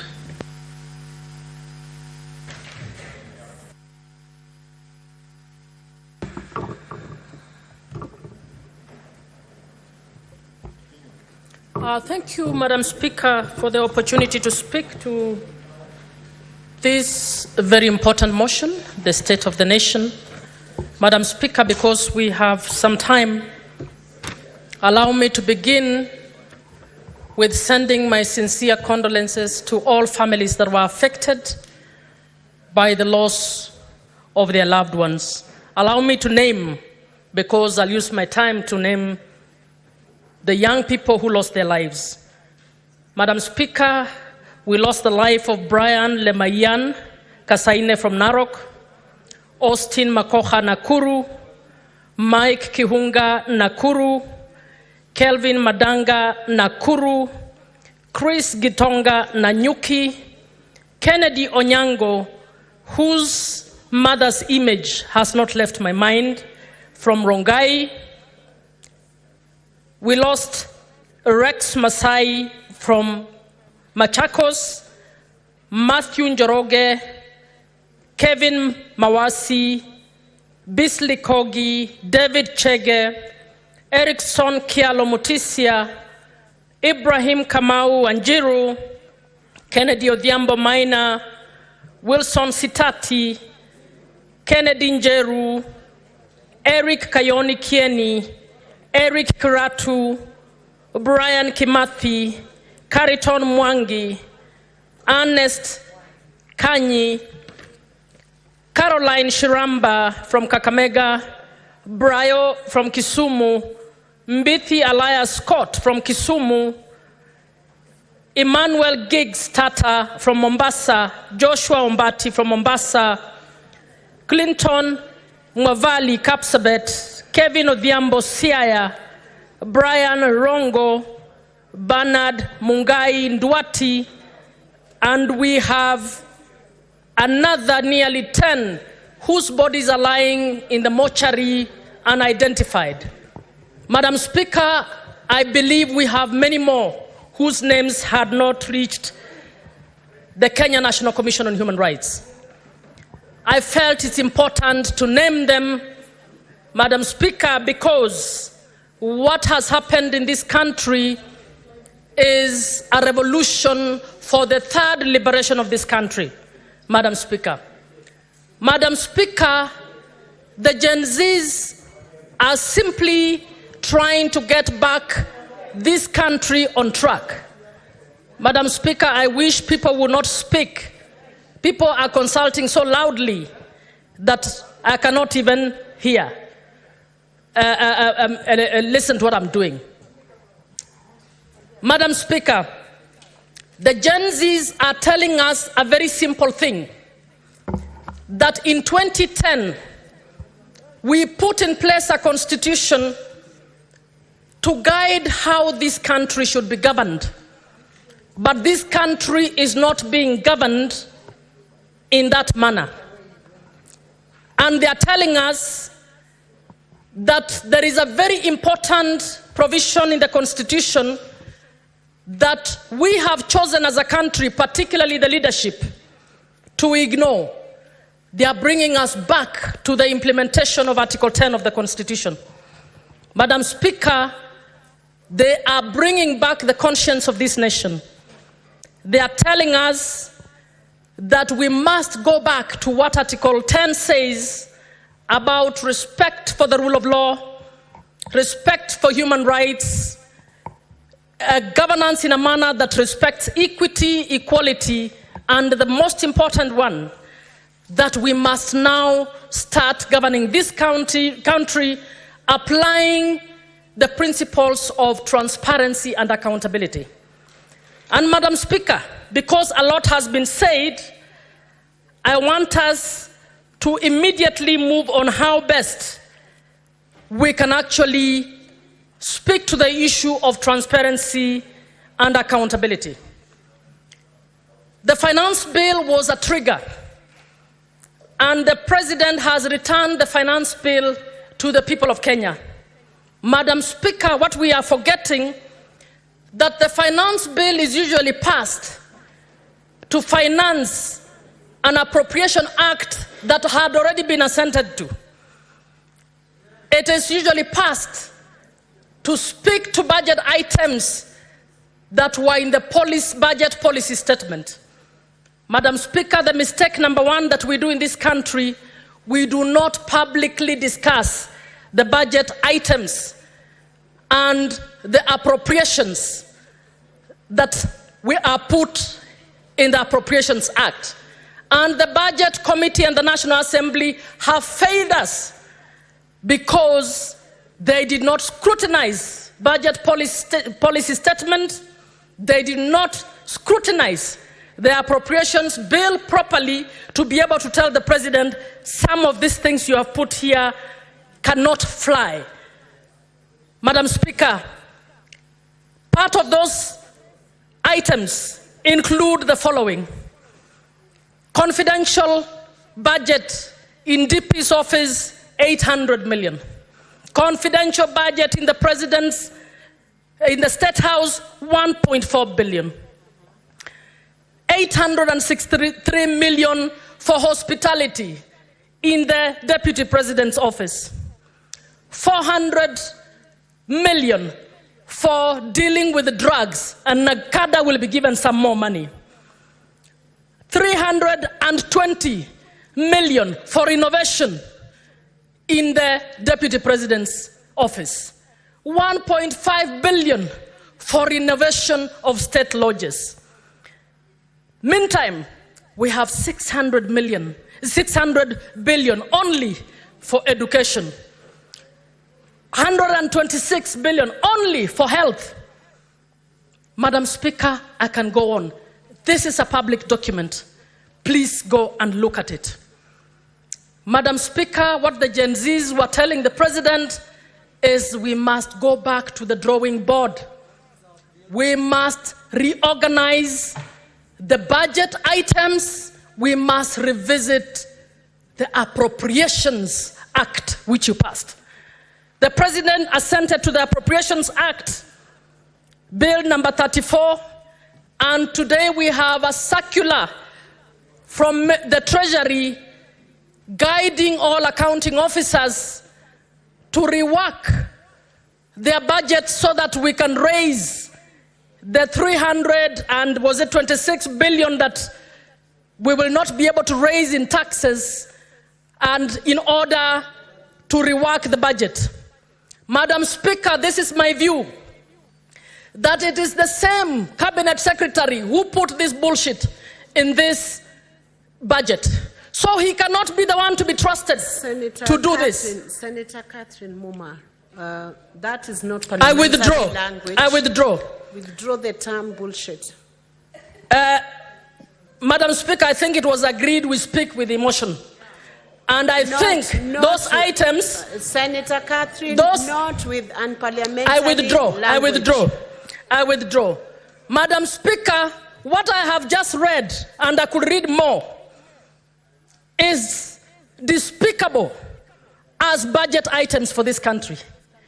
And that we are trusting the same person who put it and took it to Parliament to be the one to reorganize is lying to Gen Zs.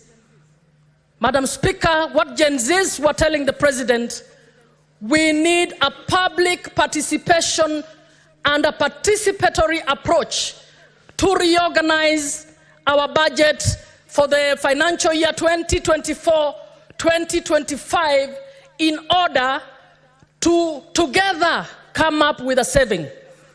I believe if we relook at the budgets at all levels, we will probably save more than the 300 and whatever billion that they wanted to actually raise from the taxes.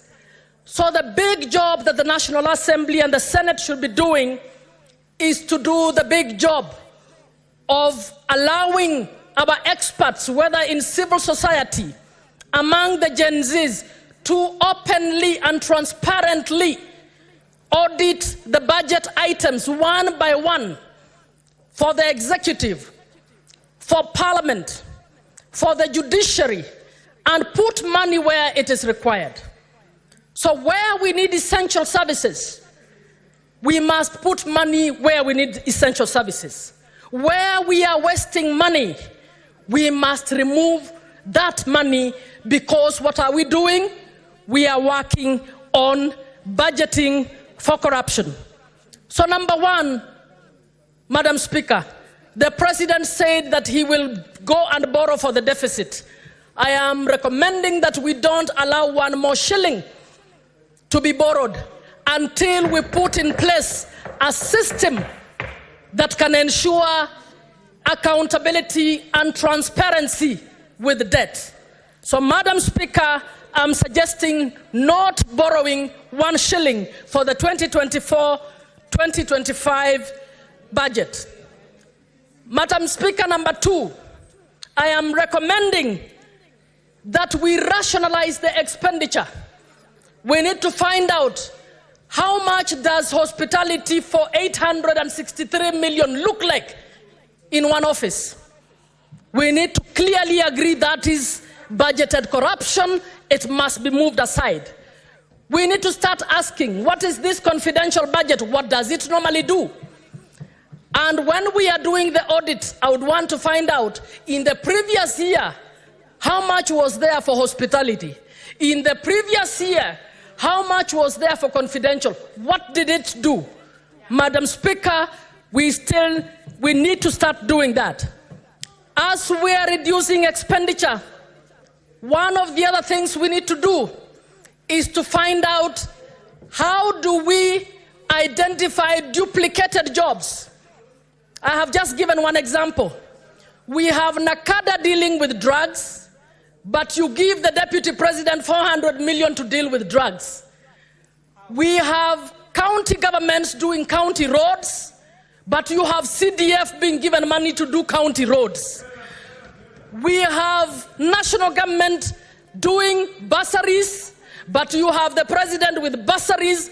You have governors giving bursaries, and yet education is a national budget. We will save a lot by looking at duplicated items to save that money and send it to the essential services.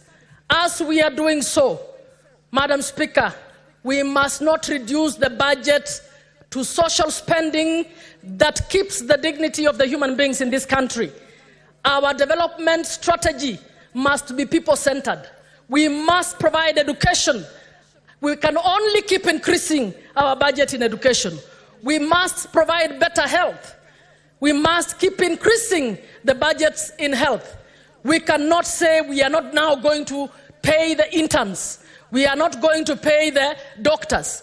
And yet we have millions for mandazis. It is not acceptable, Madam Speaker. Madam Speaker, we also need to look at the issue of political employments.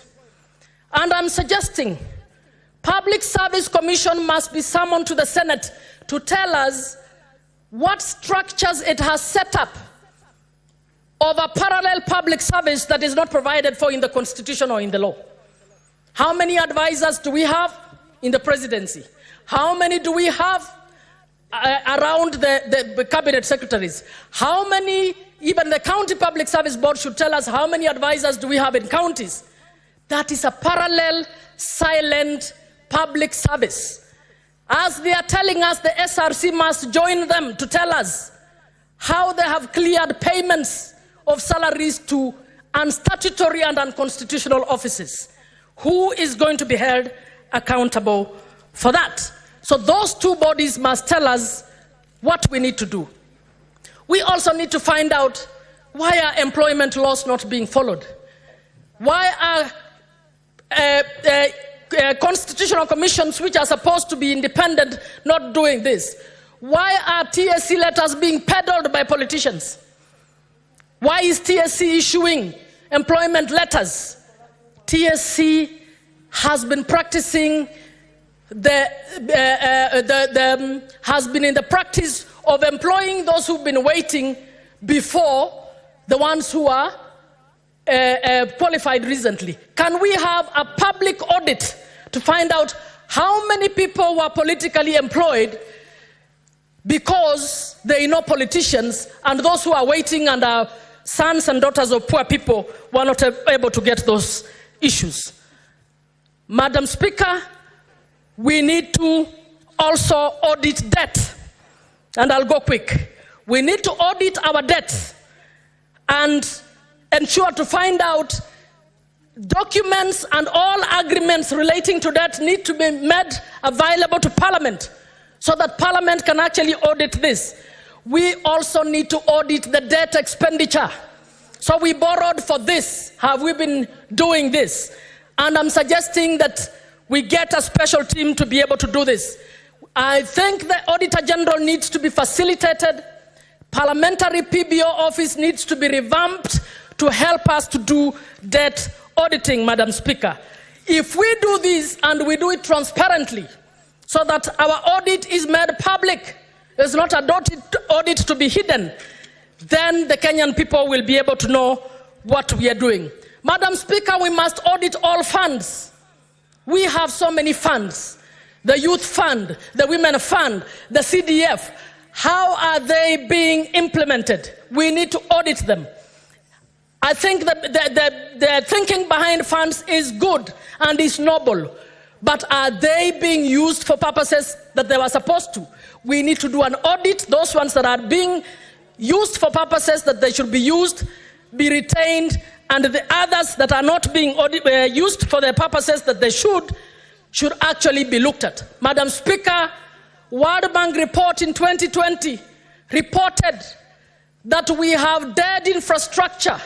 They said 50% of CDF projects were dead because when an MP comes, they don't want to touch what the other one did. That is public money. We need to find out whether we need to put in place better structures for the management of CDF. Madam Speaker, then we come to Bunge. Bunge must do its bit like every other. The National Assembly, together with the Senate, have passed laws that are unconstitutional. I want us to do an audit of the cost that unconstitutional laws being challenged in court have cost the taxpayer because we did not do our job as Bunges. I want to find out how many laws we have passed. For instance, 30 minutes to pass a law to enable the KDF to be set against our kids. No public participation, no adequate time for members of parliament to discuss that.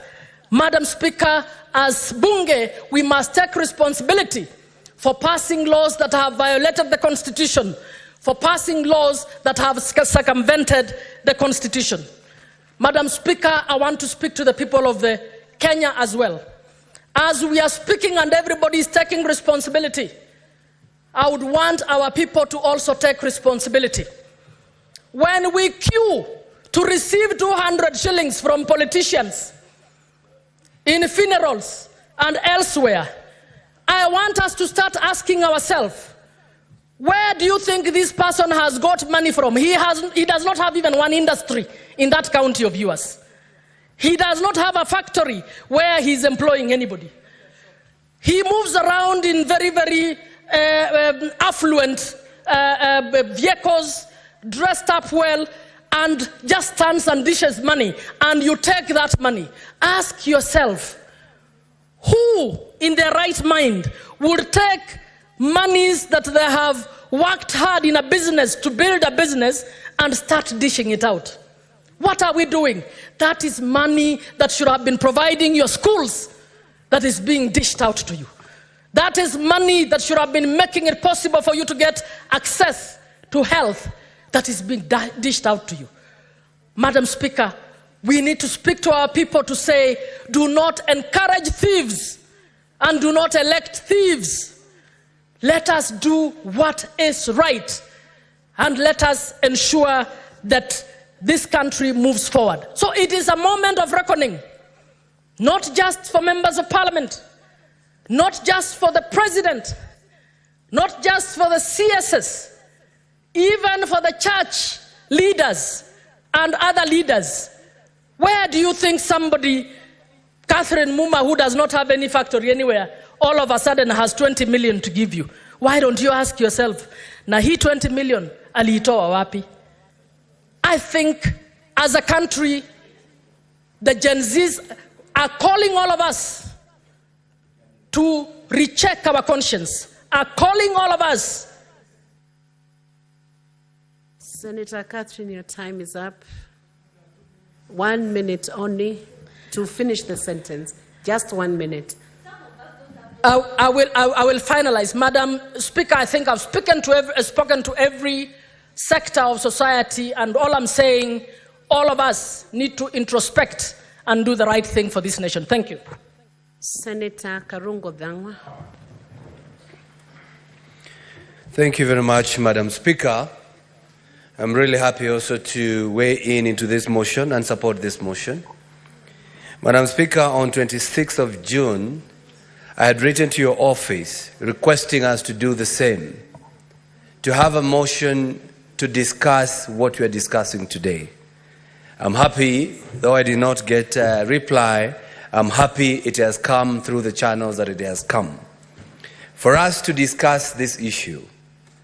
Madam Speaker, this is the time for the people of Kenya to know that Senate is the upper house.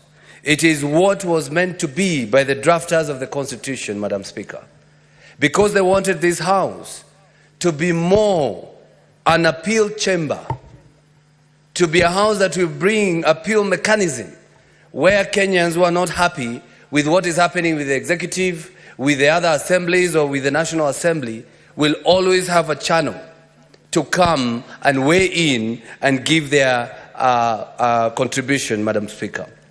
Madam Speaker, if the finance bill was to come to the Senate, what happened to this country could not have happened. Those maandamano that were here could not have happened, Madam Speaker, because here at the Senate, we relook into things afresh. We scrutinize again. We look at the proposals afresh by hearing and listening to the people. I can give a very good example, Madam Speaker. There was the affordable bill that was brought here, passed by over 400 MPs, Madam Speaker. But when it came to this House, we relooked into it. We gave it 49 amendments, new things that were not there, Madam Speaker. What we are trying to say, Madam Speaker, is that if the finance bill was to come, and we should fight for that space, so that anything that is passed by the National Assembly should always be coming to this House, so that we can discuss it again and again. And this country could not have been banned if it came to this House, Madam Speaker. Madam Speaker, on the issue of Gen Z, and I take this time to condole with all those who lost their children, to those mothers and fathers who lost their children. And that's why we are here, we are discussing that everything, every stone must be turned. Whoever acted contrary to the law must face the law, Madam Speaker. And it's also good, because I said, I don't want to be part of, sensational comments. I want to be level-headed, Madam Speaker. I want to talk without exaggeration. I want to talk from a point of fact. And that's why I want to tell people what Gen Z means. Many people don't even know. I saw an old man, a politician, former politician, saying, when I was Gen Z. You have never been Gen Z, Madam Speaker. Because a Gen Z is a period of which one was born. Gen Z are those who were born between 1997 and 2010, Madam Speaker. Those who are born, like Senator Medhu, between 1996, between 1981 to 1996, they are millennials, Madam Speaker. And those who were born before that, Madam Speaker, that is 1965 and 1980, Madam Speaker, that is Generation X. And if I was to go to our senior youth, Oburu Odinga, who was born, I think, in 1943, Madam Speaker, they are called the silent generation, Madam Speaker. And this is the generation that are created by American researchers. You are called at that particular, depending on what time you were born and what was happening at that particular time. Madam Speaker, the coming generation will be fire, will be more than these Gen Zs that we are saying. It's called Generation Alpha, Madam Speaker. Those who are born between 2011 to 2025. Why are they categorized like that, Madam Speaker? Is what was happening at that particular time when they were born. The Gen Z, they were born when we have social media, we have internet, they have access to information, they understand things as they happen. Madam Speaker, my daughter, who is in primary school, came to me after the finance bill was passed by the National Assembly and asked me, in school, the classmates were asking, did your dad vote yes or no? And then I asked, what did you tell them? Already she knows that senators were not passing. And she said, senators were not voting for this finance bill.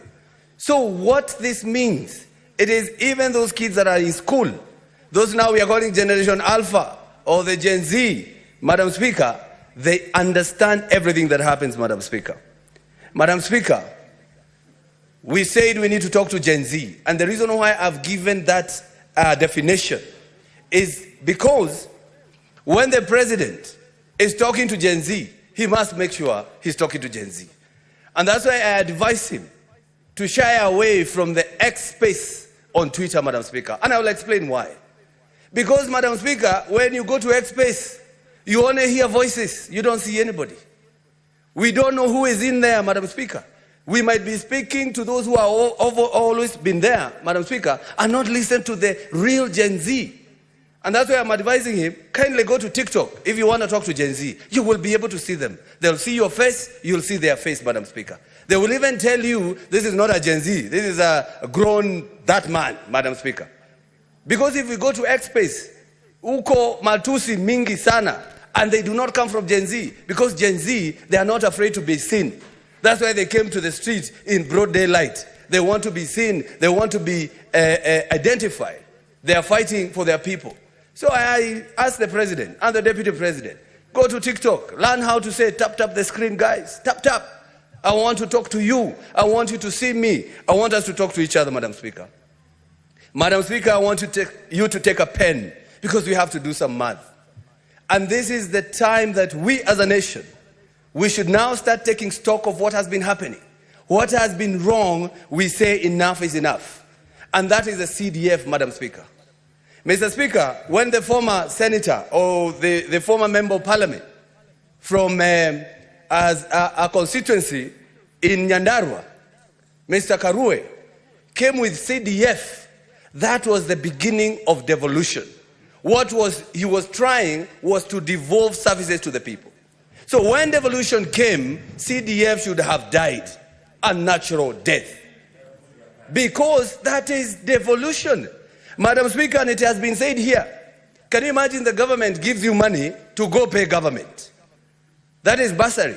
It gives you money to go pay a government school. And I want us to do the math, Madam Speaker.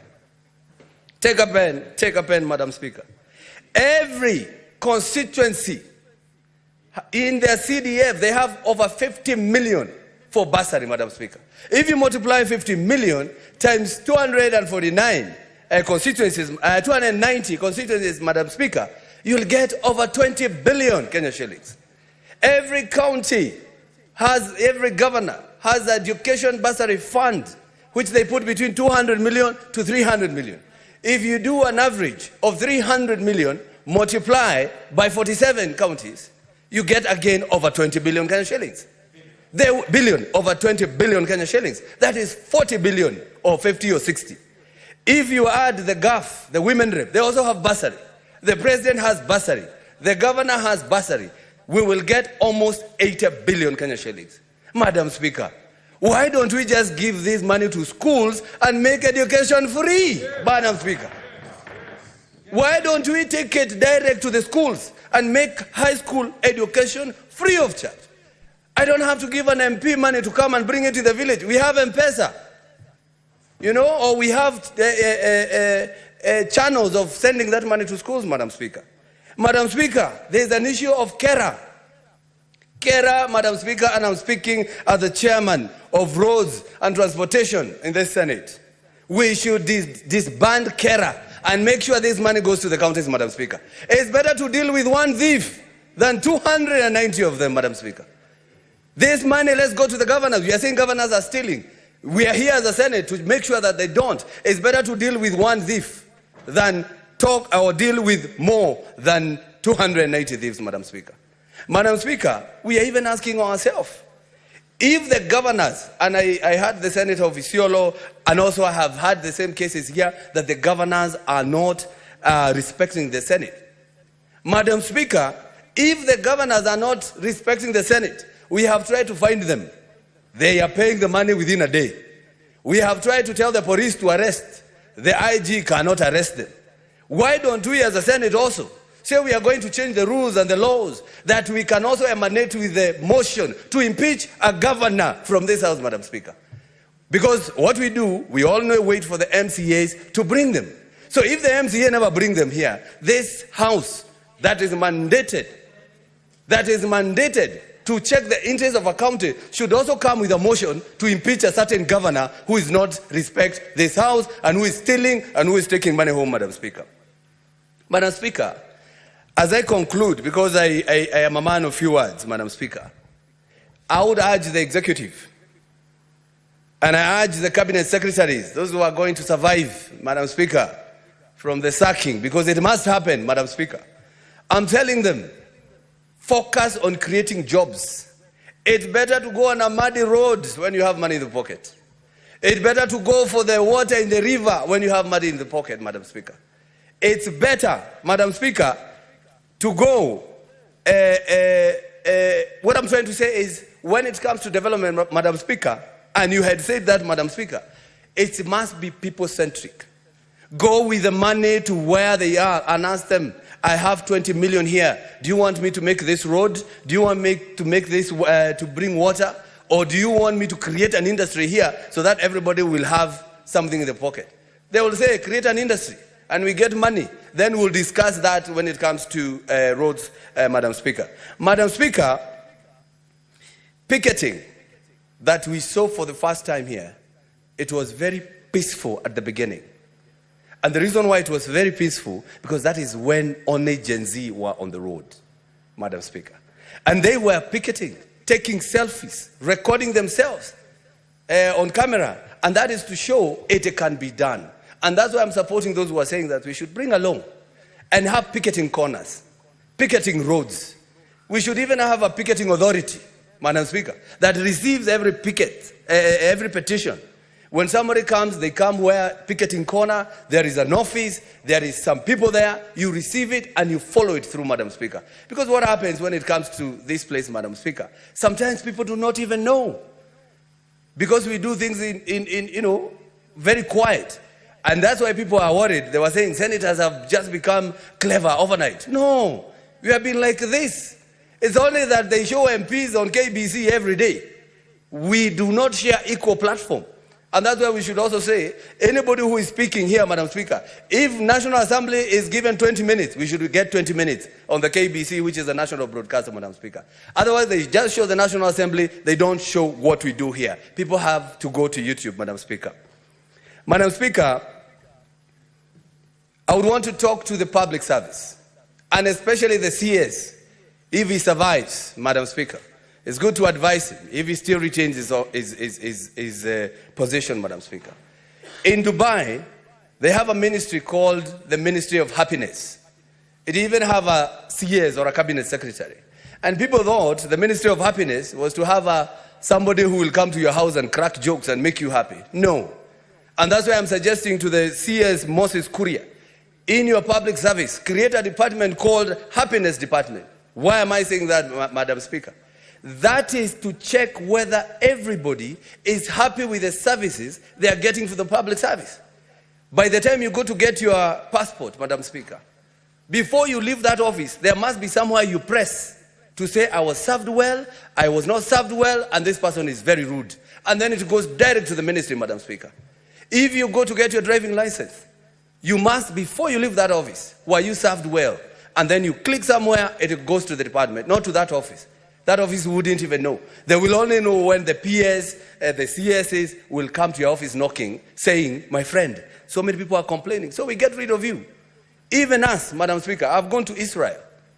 And Israel, at the gate of the parliament, when you get in, there's a very big screen that says who is in parliament and who is not. So when you get in there, you'll be able to know whether the person who you sent to parliament to represent you is in or not, Madam Speaker. And it is shown every day. So that we can be able to be here, Madam Speaker, and fight for our people. But sometimes we come in, then we go, we are seen in the village, we are trying to balance things, Madam Speaker. Madam Speaker, I would want to tell Gen Z, when you are done with the national government, and I believe so far so good because you have been listened to, go to the counties. Go to the counties and join your senator. Pick their hands. Go to the counties. Why am I saying that? Because the governors there, they are using the public money that were deducted from you through the previous finance bill. That money was taken and given to your county. Kiambu has been given 15 billion within this financial year. But what the governors are doing in those counties, they are giving your mothers and your fathers handouts. I'm talking to Gen Z. They are giving your mother sweet potato vines to go plant, handouts. 2 chicken here, handout. A fish there, handout. So that your fathers and mothers can think these governors are working. And they do not look at it when these governors are eating into Gen Z's future, Madam Speaker. So that's why I'm saying we should also join hands and ask for accountability. Ask for accountabilities at the county level, Madam Speaker. Madam Speaker, the issue of employment, and that will be my last point, Madam Speaker. We do have National Employment Authority. We should enhance its mandate. And the mandate is to say, because we are always fighting the wage bill, the mandate is to say, we need to know who is employed where. It should also be somehow devolved, so that when you go to the counties, like Kiambu County, we pay almost 6 billion per year or more. as a wage bill. People are just getting, a governor gets in, employs all his people. Kiambu, we have had 4 governors. So every governor has employed everyone. And the next governor probably will do the same, Madam Speaker. So the reason why I'm saying the National Employment Authority should have a record of everybody, every person who is employed by a governor should submit their CVs, their document, their letter of appointment, when they were employed, so that if I want to check, and it played very well here, Madam Speaker, when we were having the impeachment, we asked the governor, did you employ this person? The governor said, I have not employed him. Oh, I have not employed her. But how can this house know? You have no way of knowing, because the governor is the employer and also the custodian of those documents. So they only need to withdraw them. They only need to remove them. They only need to readjust. If you said he was employed as a PA, and maybe he was wrong employing him as a PA, they readjust. They say he was an advisor. So the best thing is to have an agency whereby anybody who is employed by a county, those documents are submitted there. So that if I want to know how many people employed by the governor of Kiambu, I don't have to go and ask him. I have written to him a letter, reminders and reminders, and he has not given the list of those he calls the liaison officers, Madam Speaker. But if there was this authority, I don't have to write to him. I just write to the authority, and the authority will give me that information, Madam Speaker. So, Madam Speaker, I call everybody, either Gen Z, either millennials, either Generation X, either the silent generation, which is also in this house, Madam Speaker, because we are lucky we have almost every generation in this house. And that is good for democracy, Madam Speaker, that we should now talk, and we should not run for, fight for simplicity, but we all need to do, all we need to do is fight for the future of this country and make sure that the decisions that we make have consequences that are useful to the coming generation, Madam Speaker. Thank you very much, Madam Speaker. Senator Montet. Thank you, Madam Speaker. At last I get to talk. I've waited for 2 days. Madam Speaker, I also want to thank the leadership of this House, just like other senators have said, because of giving us this opportunity to speak to this matter which is so important for this nation. Madam Speaker, I would sincerely first want to pass my condolences to the families of our sons and daughters who died in this struggle of trying to be listened by their own leaders. To those who are sick in hospitals, Senator my Montet, prayers... Senator Montet, just sit down for a second. Let's hold on her time. Honorable Senators, pursuant to Section 34(2)A of the Standing Orders, I wish to invoke the powers to extend the period of this sitting by 15 minutes to enable Senator Montet to be done at the end of the day. Thank you, Madam Speaker. Madam Speaker, as I was saying, to those who are in hospitals and those who are at home, sick and injured, my prayers are with you, and may you get well soon. To the business community, those who lost their properties, most of them even lost their livelihoods, I'm sorry as a leader in this country, and I pray and hope we will not get to this again, since the Gen Zs are telling us and showing us the way of doing things. Madam Speaker, the country had gone south. The biggest question today in this House and in the minds of all the leaders in this country is how and when did we get there? But Madam Speaker, sorry, the signs were there. The signs of times were there. Kenya spoke. It was loud and clear. Things were not right. But what did we do as leaders? We never listened to them. Madam Speaker, all these bills which have brought all these issues in this country have passed through the 2 houses. Madam Speaker, as usual, we never got time to listen to our people. We never took time also to look at these bills and reflect how will they affect our own people. What is it that Kenya we are looking at? What is it that we want with our nation? And Madam Speaker, that is how we have come to be where we are today. It is sad. indeed. Gen Zs, you've done well. Indeed, we should congratulate you. You've done what we've never been able to do for a long time or since independence. You have come out clear and loud that things cannot be the same. Things have to change. Madam Speaker, things have started going bad about 2 years ago, and Kenyans spoke. When first sugar was imported, poisonous sugar was imported in this country, Madam Speaker, Kenyans spoke. It was so sad that later the same sugar was sold to poor Kenyans and it was consumed, and to date, the importers of that sugar, and Madam Speaker, sadly, they are leaders in this country. They are people working for this country. They are people who are supposed to be they are not supposed to be they are servants of the people. They are not supposed to be the people who are finishing their own people. They've never been brought to book. As my other senators said, Madam Speaker, the issue of edible oil, it has been a big issue.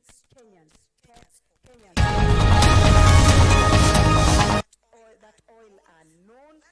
That oil was eventually actually declared that it is poisonous too. But what happened? They've never been brought to book. Speak. Not that this house has not tried to.